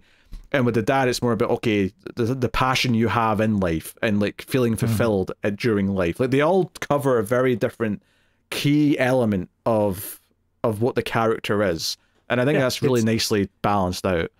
It's basically each of those is exploring either the origins of yourself, what you do with your life, and then how it ends. It covers the whole breadth of it. It's in that order as well. That's the order you get these scenes in. They're spread out throughout the movie, but that's the order. So no, that's really, I even think about that being the order of them until now, but that's actually really well done. So we should talk about the girl. We should talk about Ada, her name turns out to be. Yes. So as soon as he cracks open the memories, like you said, very first one he finds is of this girl, and many more after that, to the point where I was convinced for a minute there, like all of these daily memories that he was taking of himself, because they said, you know, he takes like 4 seconds per day or whatever. I thought all of them were just going to be this girl, and like the family was going to mean nothing to him at a certain point. I like the, no, it did show quite quickly. No. There's all these other ones as well from before, but all the recent ones, because he's clearly met this person in, I don't know, the last year, whatever it is, has formed this relationship of some kind, and we kind of go into this this pivot in the movie. So it becomes very much, you know, Jake's character is like, hey, I need to know who this is. But I love the context though, and I think this is obviously, I think he wants to know who he was. I think he cares about who Yang is, and he wants to know more about him. But I think part of it is also something he says when he's trying to look for her, because he basically like tracks her down to a coffee shop, because one of the memories was her at a coffee shop serving, and he basically says that he wants to find her because she's close with my son. He says that line, and she should know that he's not doing okay, right? This idea that, because there's actually a tease, we didn't even mention this, there's a tease early on where we see Ada come to the house when no one's around. Like, it's actually like a really surreal, like almost David Lynch moment, because Colin Farrell walks out the shot, and I'm like, wait, why are we still here in this scene? And then she like pokes her head out from like the fence in the back garden, and then comes into the house and is like, she starts peering around the windows trying to find a way in. And I'm like, who is this? And like, it was such a weird thing that I was like, oh, there's no way I'll forget that. But then I kind of did forget about it, because the movie then just goes on with everything else. And then you see her in the clip, and I'm like, oh, it's the girl. He had a friend. And so that stuff's really, really good. But it's interesting though, because the manager of this coffee shop is like, I don't know her. So I really appreciate the scene looking back on it, because it just seems like, okay, she's being a little bit protective of her employee. Or whatever. My assumption was that she had a thing against clones, right? That's what I didn't get, that she had a thing against clones. I think that this was more of a, in culture right now, there is a general thing against clones. Like, this is something that is kind of just a held belief. And so you get this random guy coming in saying, hey, do you know where she is? And I feel like one of the other things about clones, I don't know, you know, the exact laws or whatever, but it's this idea that, like, you may know the person who they were cloned off of. Yeah. So, like, maybe, you know, she's not responsible for anything that Colin Farrell thinks that is going on, but the person she was cloned from would be. And so there has to be, like, to be supportive of clones, you have to be like a little bit secretive, to be like, no, I don't know this person. Okay, yeah, no, that's an interesting look at that. Yeah, she might have, because one of the lines is like, do you know her name? And he's like, no, then neither do I. Yeah, I could read that as, yeah, she's like saying, oh, well, if you don't know her that well, then I'm not going to give out any information on her. That works. Obviously, we know he's not actually meaning any harm, but yeah, I could see how that could be read that way. It's, again, one of those things that provides the backstory of this world without actually doing anything. Yeah, it adds a lot to the world building without ever explicitly saying stuff. I also, although just one thing you said there is that I think most people will probably know the clone of the original person, or the original person from the clone, because it does seem, it's not like random people are cloned. It seems like it's always someone who's lost someone clones them in some form. Or at least every example we get in the movie is that. So yeah. But no, that's not to say that they don't have a crazy relative who's anti-clone and wants to kill them, because that's entirely possible. But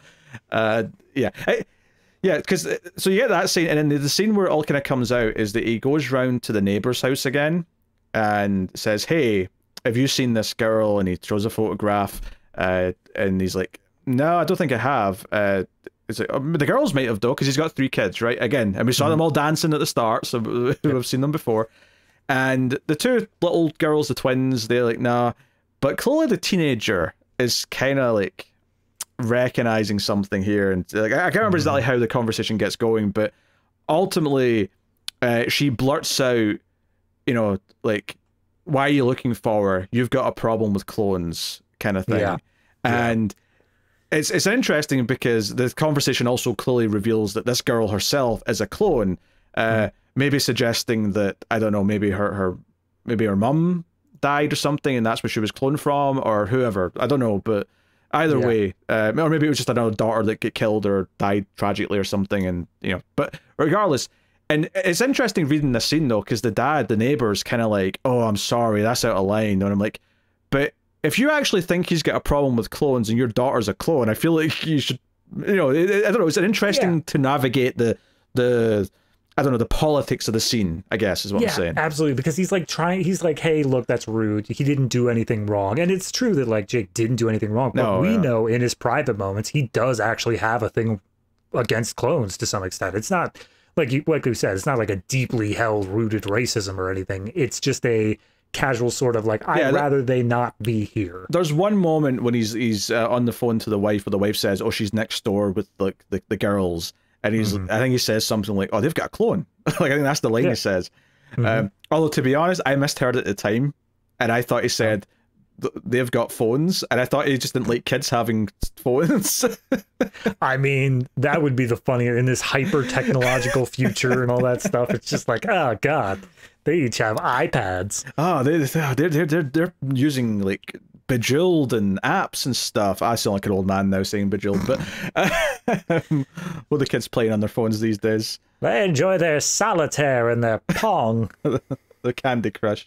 We're probably past that now. The Fortnite. They play Fortnite. Kids nowadays do their Skibbity Riz Gat Ohio. Hey, and whatever. I play video games. I like actual video games and not games on phones. Because that's fair. I'm an old man. I want something that I can just play on my phone just to pass the time, and I feel like every game is intentionally the most annoying and unplayable thing unless you pay like $7.99 constantly. That's why you buy a game that was originally made for PC. Like Slay the Spire, for example, you can play on the phone, and it is a full finished game that you can just enjoy for hundreds, if not thousands of hours. This episode brought to you by Slay the Spire. Slay the Spire 2 is coming out next year. I'm excited about that. So anyway, that scene was great. Obviously, because one of the first thing this girl, the teenager, says is like, "Why is she in trouble?" And it's like, "Oh, if you're looking her for because you want to like do something bad or get her in trouble or for whatever reason, I'm not going to rat her out." And he's like, "No. Like, she's not done anything wrong, but Yang knew her, and I want to find her," kind of thing. And like they care about Yang over at the other house as well. Like, yeah, the kids seem to like him. Yeah, they're asking like, "How's Yang? Is he doing better? How's that going?" And it turns out that, you know, she does know this girl. I mean, not personally, but she's seen her a few times around the house. She doesn't remember her name exactly. It was like Ada or something. You know, she's got a couple options. A few options, yeah.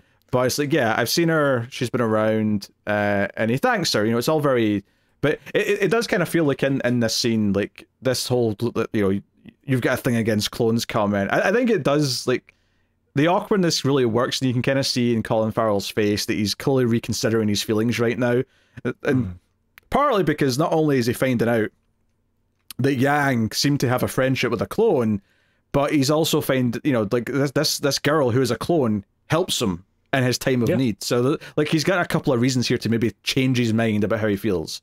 Yeah, like right after this scene, he hops on the phone with the museum lady, and he basically is like, "Hey, have the cultural droids, the ones that teach cultures, have they ever had a history of like romantic interest or anything? I loved her response to this because she's like, "What you mean? Can a human? You know, she didn't say this line, but can a human bang them? Is that what you're trying to say?" He's like, "No. Use them? No, I mean, like, can they show an interest?" And then he stops trying to explain it that way and just says, "Oh, look, in the clips of his memory, there's a girl. I think he might have been like romantically like falling for someone. Is that possible?"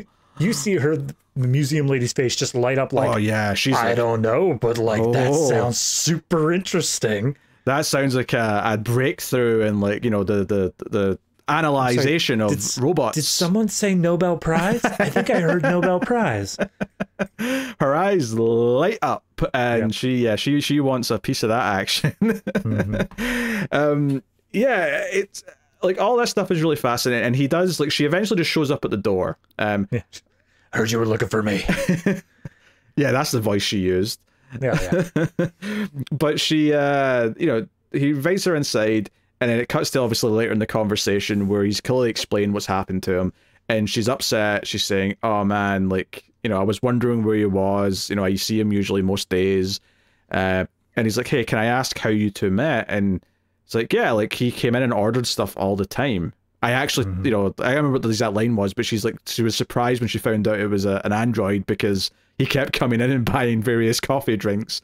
Right. But I like to imagine he just ordered it, made conversation. As soon as he got it, walked out, just tossed it, just immediately threw it away. But he, you know, she says that, you know, he kept coming in, they got to speaking, and eventually he said, "Would you like to do something?" And clearly, and I think this is like what they're maybe getting at a little bit here, is this idea that, you know, these androids are treated a certain way. There's definitely people who are against them and have prejudice. Seems like clones have a lot of that same thing. It very much feels like someone from a group that's seen as outsiders is relating and bonding with someone else from a different group, but also someone who is treated as a minority and is prejudiced against, and finding some sort of common ground there. And obviously there's a bit more to this story we find out later, but yeah, it does go places. But even just at this point now, I was like, okay, this all makes sense. This is kind of sweet.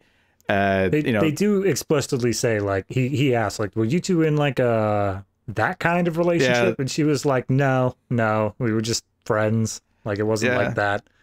Yeah, I mean, I don't know if she says it was never romantic.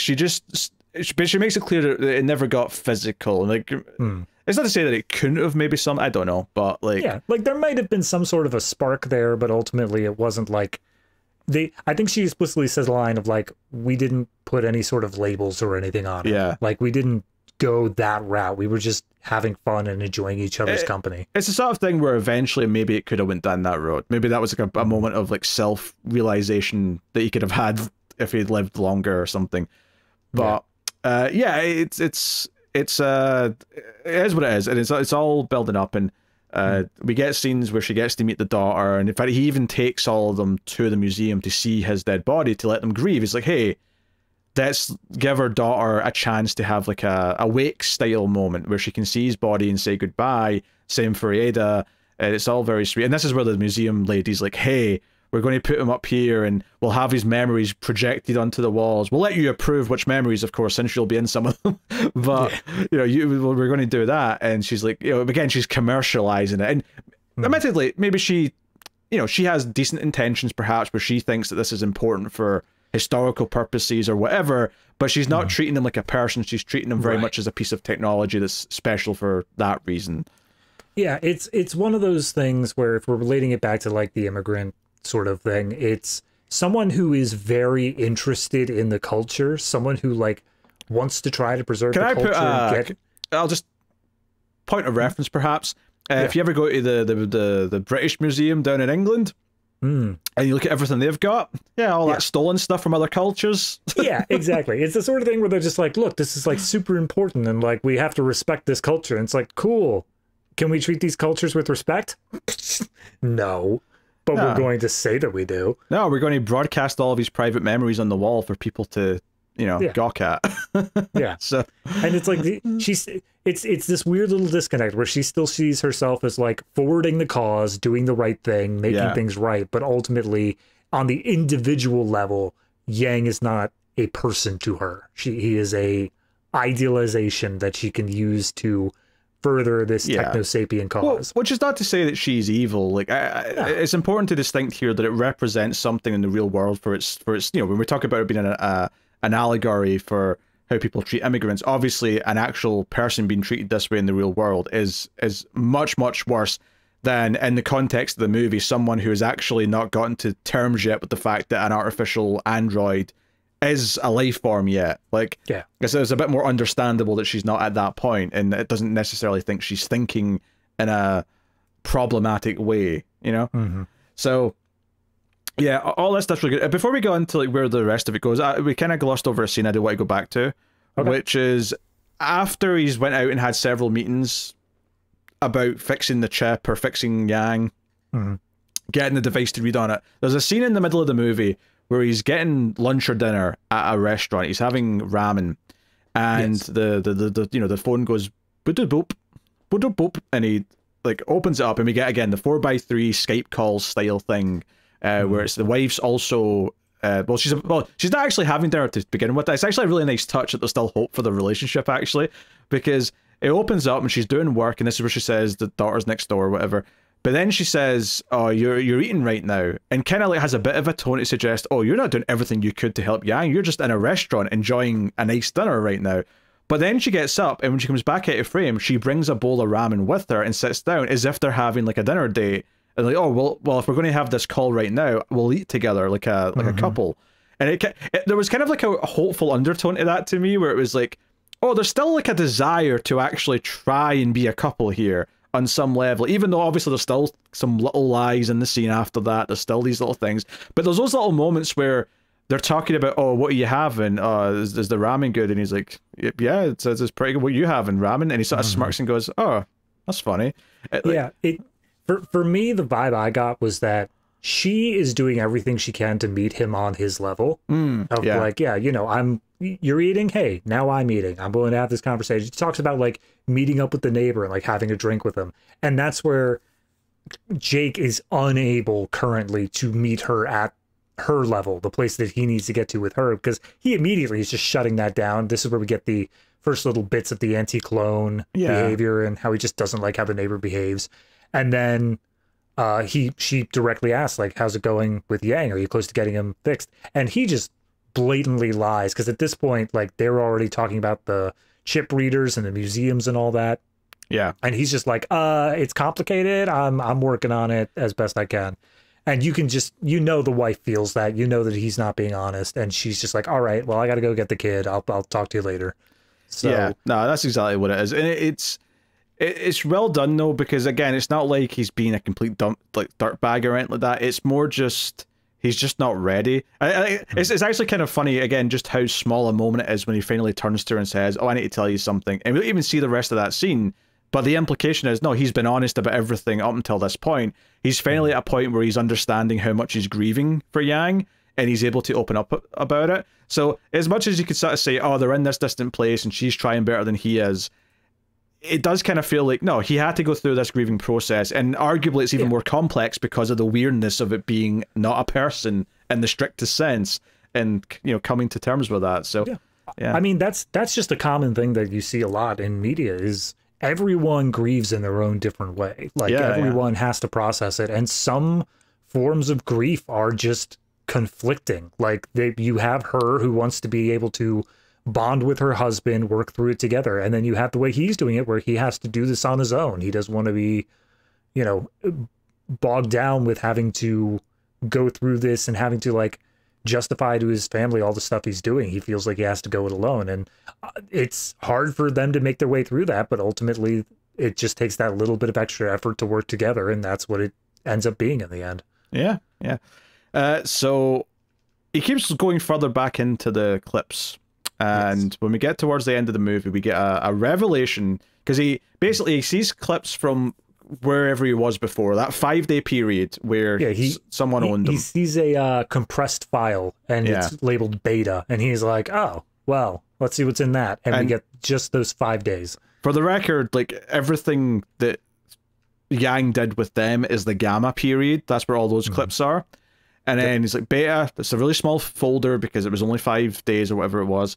And he sees like enough detail in the image. He's able to like get the computer to deduce an address. I think he just says coordinates. Yeah. And it's like, oh, okay, there we go. Got it. Because there's multiple reflections of the outdoors or something. But he goes to this house, and this woman's like kind enough to like talk to him and ask some questions. Like, yeah, he was kind of, you know, I don't know even what she says. He was defective, or he was acting strange. He was. She basically just said like, look, we got him. He was already refurbished when we got him, so that was something that was a new Colin detail. Farrell wasn't expecting. But she literally says he wasn't just quiet. He wasn't just reserved. He was like despondent. He was upset. He was depressed, and so it's clear. We didn't know why. It's clear though, especially when we find out he has to kind of like unpack the alpha memories, which were the previous like timeline. I think it's pretty clear that he still remembered his first time, like his first life.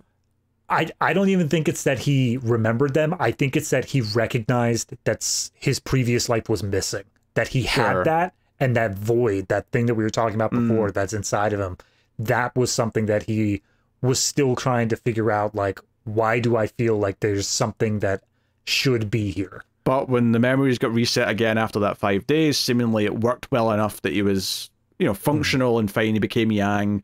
Maybe that was always his name, but regardless, like, you know, he became Yang to this family. Yes. But so Colin Farrell's like, okay, and it makes it clear that there's more data in the alpha period than any other period, including the one with his, and we know he's been with his family for like 5 years.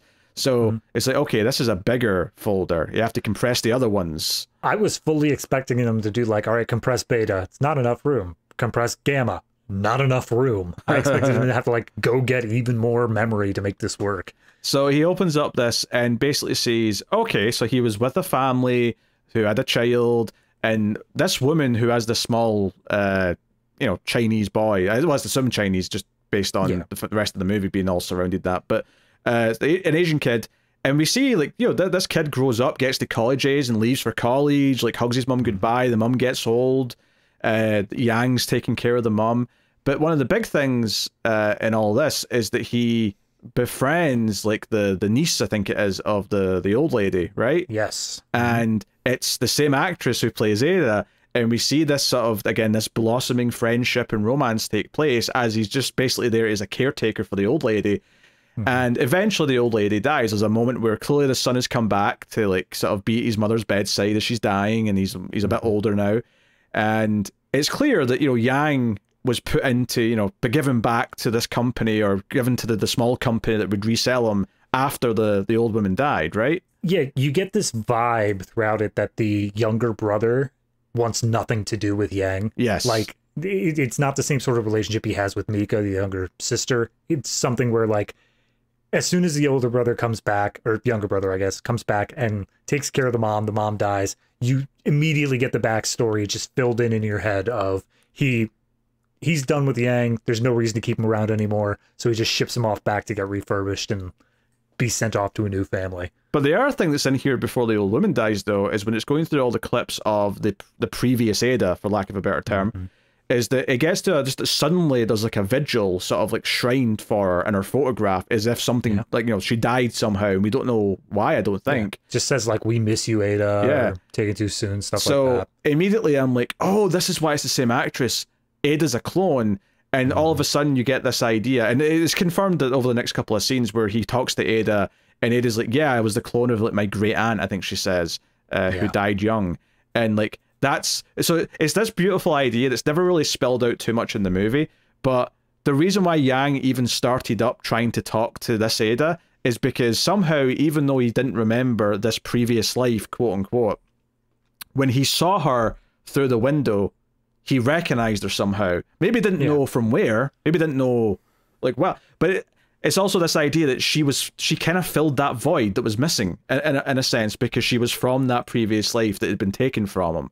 That he wasn't allowed to talk about. He wasn't allowed to explore.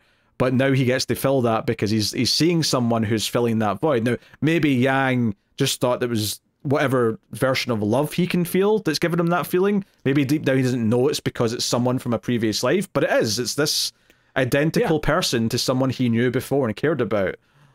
That's going back to like that tea conversation that him and Jake had. I think that the feeling that Jake was looking for when it came to tea, this idea of something that just is inexplicable, you can't put words to it, but like it is something that fills that void. I think that's the feeling that Yang was getting from clone Ada. Like, he didn't know why. He had all those memories compressed. He had no idea why seeing her was doing this to him, but ultimately there was this sort of unexplicable feeling that he got around her. And well, as we see, it's because it reminded him of this long forgotten person that was so intricate in his life for years. But or maybe he does remember, actually, now I'm thinking about it, because she does, Ada, when she's talking to Jake, does say, oh, like, I wish he told me that, like, he knew, like, my original person. So I don't know if that's implying that he does remember. I think that's just a misunderstanding of how she perceives his memory, because the fact that, like, we had to compress the gamma file to get the alpha one to even open, I don't think there was any way to access those memories. I do like the idea of him recognize her when he's not supposed to. I think that adds a lot of, you know, beauty to that idea. Because that's the conversation with the wife, is like, do you believe that every end is a beginning and all that?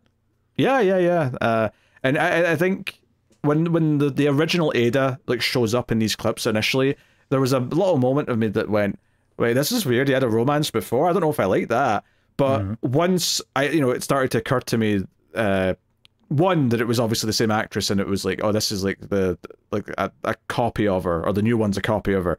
But again, that theme of like, oh, once he's come into their life, his previous life, his country of origin, to go with the immigrant analogy, is gone. He's not allowed to think about it, talk about it. It's just a part of him that he has to sever. He's not allowed to act that that's important to him now that he's in America. He has to, just be American, or in this case, be a part of this family and just be their Yang.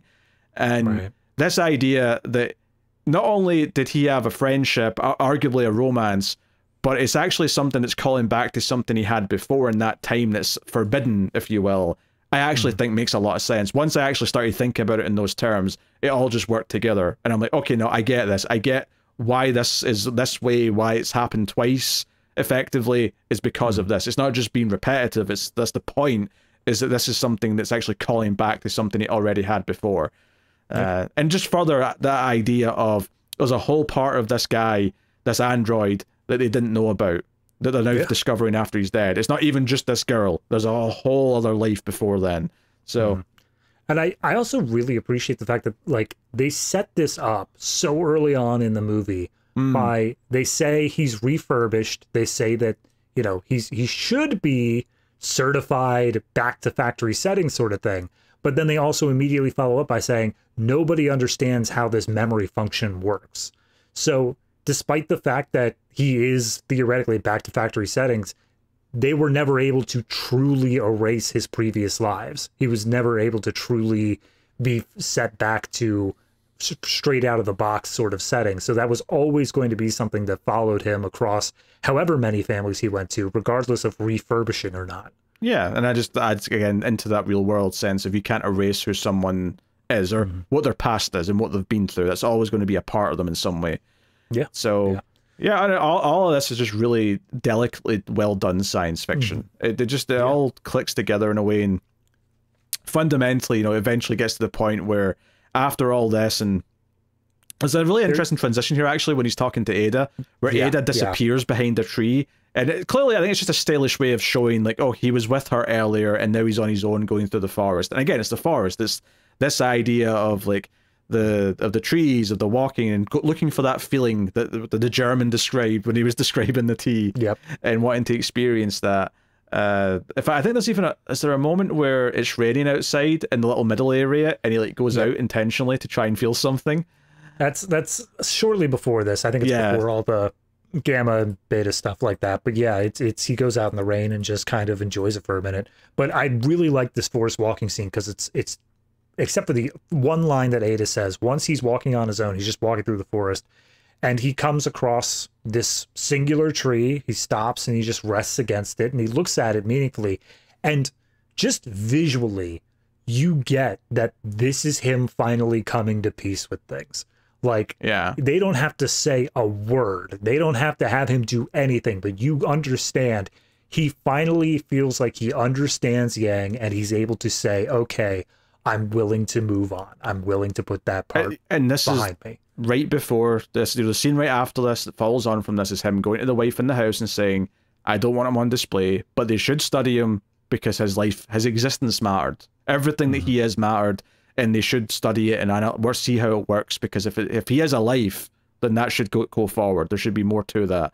And then for the first time in the movie, not counting one of the clips from Yang, for the first time in the movie, like, him and the wife embrace and actually hold each other, and it's like, oh, they're finally, like you say, he's finally moving on, so he's able to, you know, be there for her now. And for the first time, they actually feel like a couple and not just two people who are, like, living in the same house. Right. So, yeah, like all of that works super well. And the final little moment that it ends on is actually, it's a callback to something. The first time he put on the glasses to watch Yang stuff, he was interrupted eventually by the daughter, who gets up late at night for a glass of water. And apparently this is something that she's been doing for a long time. And he didn't even know that. This was something she always did with the Yang. And he questions, like, why didn't you just get Yang to go and get the water? Why, you could have just stayed in bed. And she's like, I like getting my own water. I want to do it myself. But this is called back at the end when he's sitting there with these glasses on and he's completely unaware of the world around him. And the daughter, this is so great, is that she actually goes into that middle area behind him because he's back's to, like, the tree. And she goes from, like, because the house is like a square, effectively. Or it's like a donut shaped all around this tree.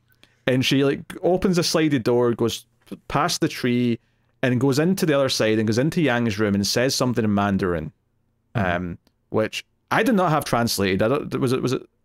It was not translated in subtitles, but the trivia basically makes it out to be, you know, hey, big brother, this is, you know, I hope that you are at peace and blah, blah. It's basically her final goodbye sort of thing. I like that it's not translated, right? I thought that seems like an intentional choice, but just in case something, you know, like I was supposed to have a subtitle and it didn't happen. And, you know, no, just as speaking Mandarin. Yeah. But I liked that, though, because it's like, oh, this is something for them. This is not something for us or the parents who don't speak Mandarin and don't have a Chinese heritage. Not that someone who isn't Chinese can't learn Mandarin, because sure they can. Yeah. But this idea that this is just for them, this was something she shared with him and no one else, and this is why she's saying it in that way. I thought it was a nice touch. But yeah, it ends with her sitting next to her dad, and they're like, yeah, they both can't sleep. And they look at this art display that's in front of them. Yeah, it's a recurring thing that we've seen throughout, where it's a board that has just like geometric designs and shapes on it, and certain ones of the shapes are lit up. I don't know if it's supposed to have a deeper meaning, but it did appear in Yang's memories like several times of him just looking at it and taking a snapshot of it by itself. What's interesting is the final moment of the film is that it freeze frames, and it's done this a lot earlier, but it always did it when it was Yang's clips, right? That was the idea, is that they would, you know, they'd play back for 4 seconds, then they'd stop, and then you'd hear them, like, say, start again or move to a new clip or whatever. It freezes at the end for just a second and then goes to credits. Now, I'm not saying that's them saying this is like, oh, the twist all along, this was all like playback somehow. I think it's just a symbolic thing more than anything. But well, the little girl starts singing the same song that appeared in Yang's memories of Ada. They went to a concert and that same song was playing the whole time, and then the song cues into credits as well. So I think it's more so just supposed to represent this idea of, like, you know, Yang lives on through us. It's the sort of thing that we keep on continuing his memory. If you even want to go one step further and say, is it a subtle hint that, you know, he is in some kind of afterlife and he's watching, and like that little freeze represents that this is a new memory he's recorded? Yeah, possibly. Yeah, I don't know. It's a nice touch. Maybe switching aspect ratio just to add some, you know, spice to it to make it feel more convincing would have been like an interesting little choice. But well, I mean, the credits do scroll in 16:9. They don't scroll in, like, they don't have the letterbox stuff. So I don't know if that really means anything, though, because keep in mind, if you're switching between 16:9 and the wider ratio, it means that the container is in 16:9 because that's the shape that it's going to be displayed on. If this is projected theatrically, if they do it properly at least, it should be projected in the wider ratio, because it'll just be like thinner each time for the different ratios. Because ideally, you always want a constant height in theater, right? And some of the dream of the home theater system is that you have a constant height set up, so it always just gets wider rather than adding bars at the top and bottom. But that's tough because none of the home formats actually give the content that way. So you have to kind of like finagle it. But What all I'm saying is that I think the credits being in 699 is just nothing up more than just the technical, obvious, easy thing to do. I guess is what I'm saying. Yeah, that's fair. It's very good. Arguably, I may even like it a bit more after talking about it in depth. It's full of memorable scenes. The character story always makes some sense. It feels like it's about something. I think it explores that topic very well. I think not only do they understand Yang better after looking through his memories and like seeing what life he had before, I think in some level they understand their daughter a little bit better than they ever did before. Yeah, it's a nice story with a really good look at you know, even just in the surface level stuff about grieving and going through that process. All has merit, all has value, but then you've got the subtext as well, which is very good. Is there hoodlums out in the street, David? No, it just sounds like heavy rain. Well, who knows? It might be some hoodlums with some garden hoses aimed at my window. All right, David, what is your scene of the movie? Oh gosh. Hey, David, it's nice to have a difficult choice because there's so many good ones. Yeah, because sometimes it's the opposite for us. That's the thing. I sat on movies before where if you told me pick a scene, I'd just be like, I don't know, the ending credits. But for me, I'm torn between the third act reveal of the compressed file, specifically the alpha one, and that reveal of like it being like 40 years plus of this other life going on, or the tea scene with Jake and him talking about the teen, just because that is something that just emotionally registered with me personally. So I'll bring them both up as at least honorable mentions, but I think the one I'm going to go with is probably the tea scene. I think that one, it provides just the right amount of character depth for both of them, and it really got me. Before that scene, I was more interested in the mystery aspect, the idea of, you know, oh, here's this whole thing of how are we going to see Yang's memories and like who's this girl and all this other stuff going on. But that was, I think, the first moment where they really delved into both Colin Farrell and Yang's characters and gave them so much more depth that I just became enamored with, no, let's explore these characters some more. I actually care about that almost more than the mystery itself right now. Yeah, I think for me, it's probably the first time he looks at the clips and he sees Ada. I think that moment of realizing he had something else in his life that the family didn't know about, it just opened things up from a character perspective, from a mystery perspective, from a science fiction perspective, because, like, can he care about someone? He's formed a friendship with someone he's not supposed to. You know, in the scene with the wife, he keeps saying he's programmed for this and he's programmed for that, but, like, he's not programmed for this, and, you know, he's doing it anyway. Like, it just opened the movie up so much, where I was enjoying the movie well enough up until that point. It was well directed, it was well performed, but this really was the hook for everything. Like, this enhanced every single avenue the movie was working in. It took them all to a new level, because now we've got this focal point that presents the character, and not a mystery in like a noir kind of way by any stretch. It's again, it's a lot more gentle than that. It's a lot more. Oh, we get to explore who this person was and unravel them. That being said, when she showed up and said, I heard you were looking for me, I got full noir vibes. I was like, and in walks the femme fatale who's responsible for it all. Nah, not quite at all. But, all right, what was your MVP of the movie? Yeah, I have one in mind. And it's just, I think, the best performance of the movie. But I want to really point out, there is no bad performance in this movie. There is no character that I'm like, oh, God. Even the neighbor, who's, like, supposed to be a little bit weird and a little bit, like, you see him through the eyes of Jake of, like, you know, he's a little bit off-kilter to what we're expecting from the rest of the characters we get.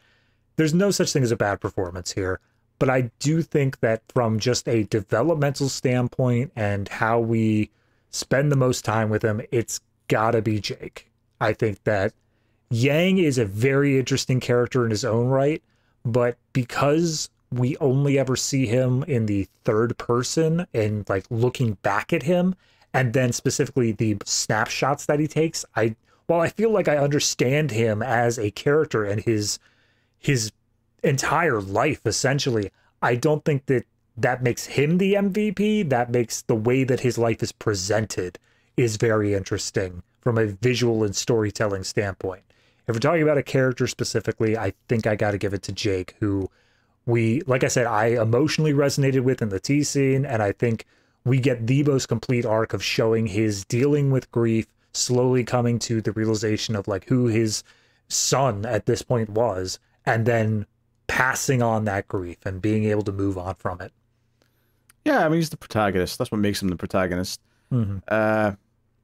I'm going to go with the fish that the daughter gets when they... Did they ever get that fish into a tank? I don't know if they did.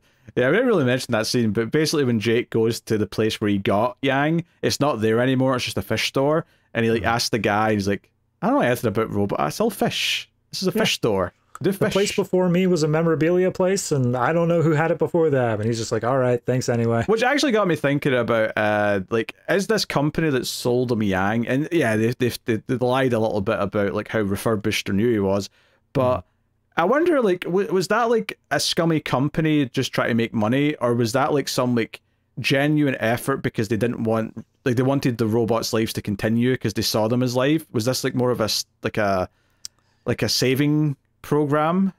I don't know. I mean, if you look at it from the viewpoint of his first life, the brother that he had there just basically got rid of him as quick and cheap as possible, it might be a bit more of a scummy company, and the only reason that he was able to be returned one more time is because it was literally less than a week later.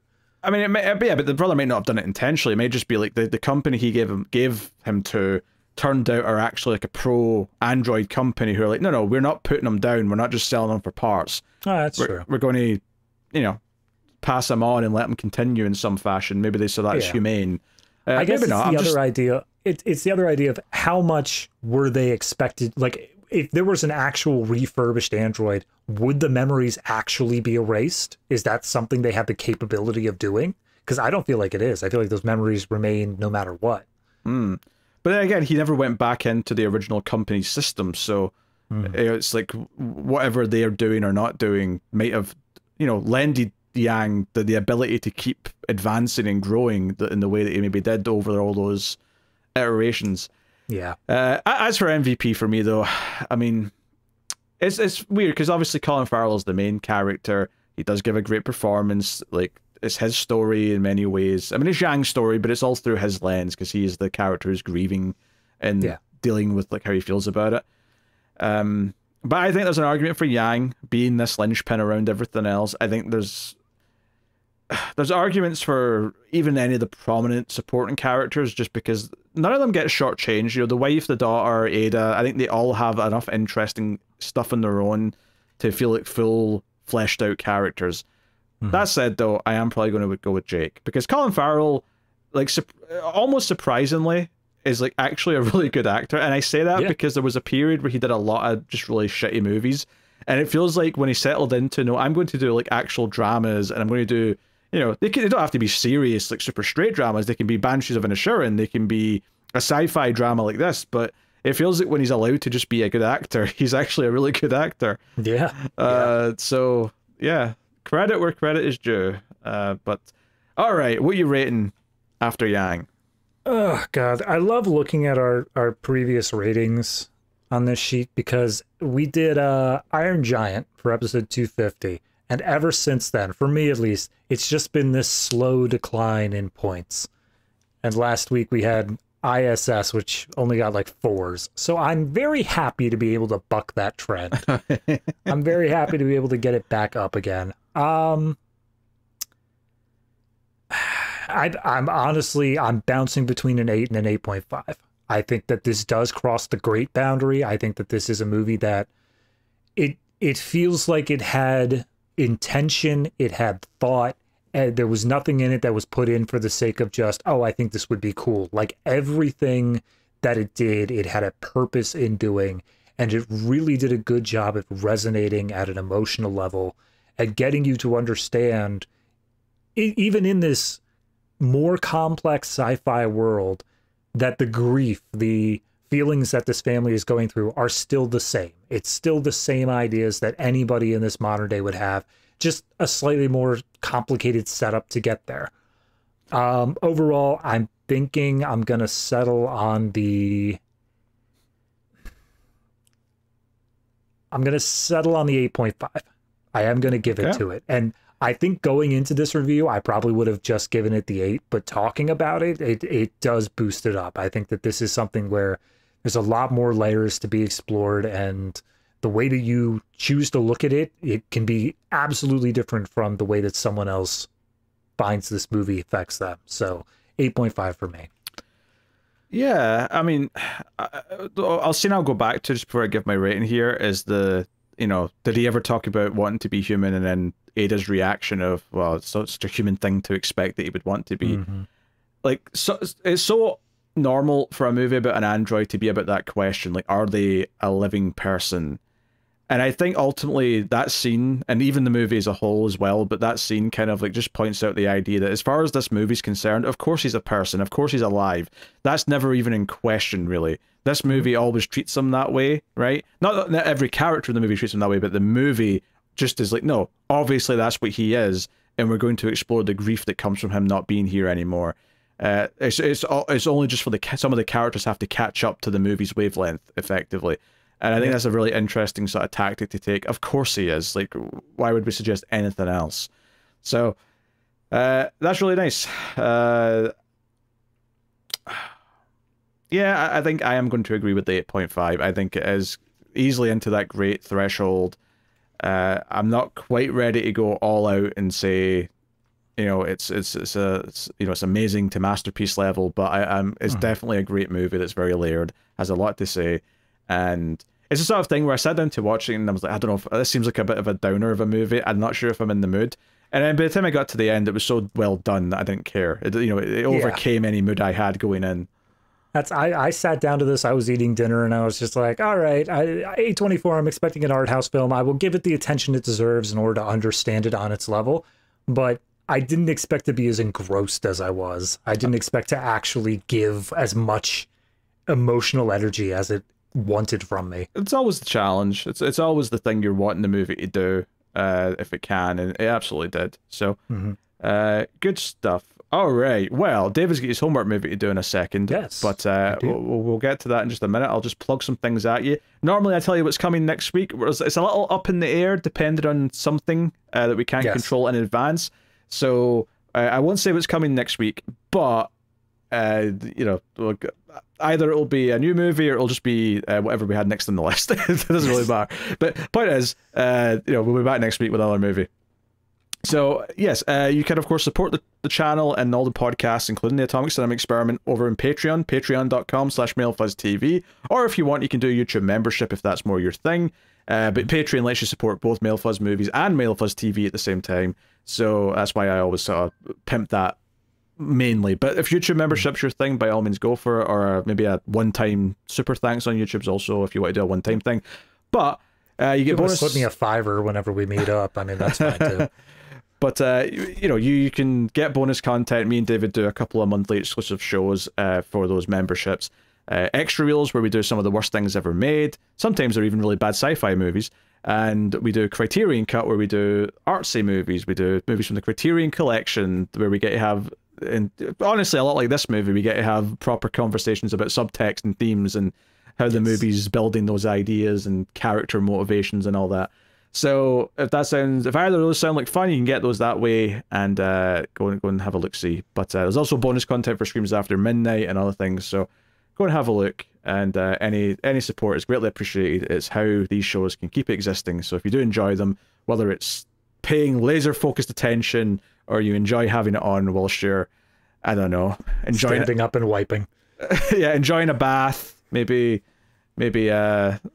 playing some video games, whatever it is. I don't know. What do people do? Commuting. Maybe you're commuting. Maybe you're listening to us in the car. I'm sorry. Who's the android here that has to say, what do people do?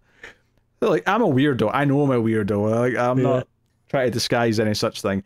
All right. Before we wrap up, though, David goes back at the end of the show and has watched a homework movie, something that me and Tara did in the show before he joined, so he can eventually be caught up and have all the same sci-fi background knowledge. So, what was this week's movie, David? This week I didn't really have anything I had to get done, so I just kind of picked one at random that fit the theme a little bit, based off of blanket level sort of top tier thing, because obviously I can't know whether a movie's tone is going to fit without watching it. So I went back to the way old times, episode 12, I Am Mother. You picked a Netflix movie? You had the choice. Netflix movie. Oh, well, good luck with that. Yeah. I mean, here's the thing. Tone-wise, it is not the same. It is nowhere near this. To be fair, or quality, or any other thing you can compare, to be honest. Yeah, I mean, the only thing that's in common is that it is a family, technically, that involves an android robot thing going on. That's the gist of it. That's where it stops. That's it. That's the end of the comparisons. Yeah. I mean, here's the thing. I was actually kind of intrigued by the opening of this movie. I thought it was an interesting idea of, they explicitly set up, it's an apocalypse, humanity is gone, we're in a bunker, and this robot is charged with bringing humanity back. And they start with just a single human being to begin with, because they got to calibrate their sensors and whatnot to making it work. So I appreciate that. I think it's an interesting concept. I think where it falls down is about halfway through the movie, where it decides that it instead wants to just do nothing but who can you trust twists over and over and over again. And at a certain point, as much as I like the idea of oh, no, it's a cerebral thing, you really got to pay attention, I was also just kind of checked out once we did the same back and forth twist of fifth time. I mean, normally, David, I'll interject here with just a brief idea of how I feel, but I don't remember a single goddamn thing about this movie, other than I just thought it was really boring and bland. So no, yeah, and honestly, I think by the time it hits the third act, it just stretches way too long, and it keeps on trying to interject more twists. Every time I blinked, it was oh, but actually this was true the whole time. It's oh, great, awesome. I'm so glad I have to keep on throwing that stuff in. And you know what? I'm just going to go full spoilers on this one, because sure. Who cares?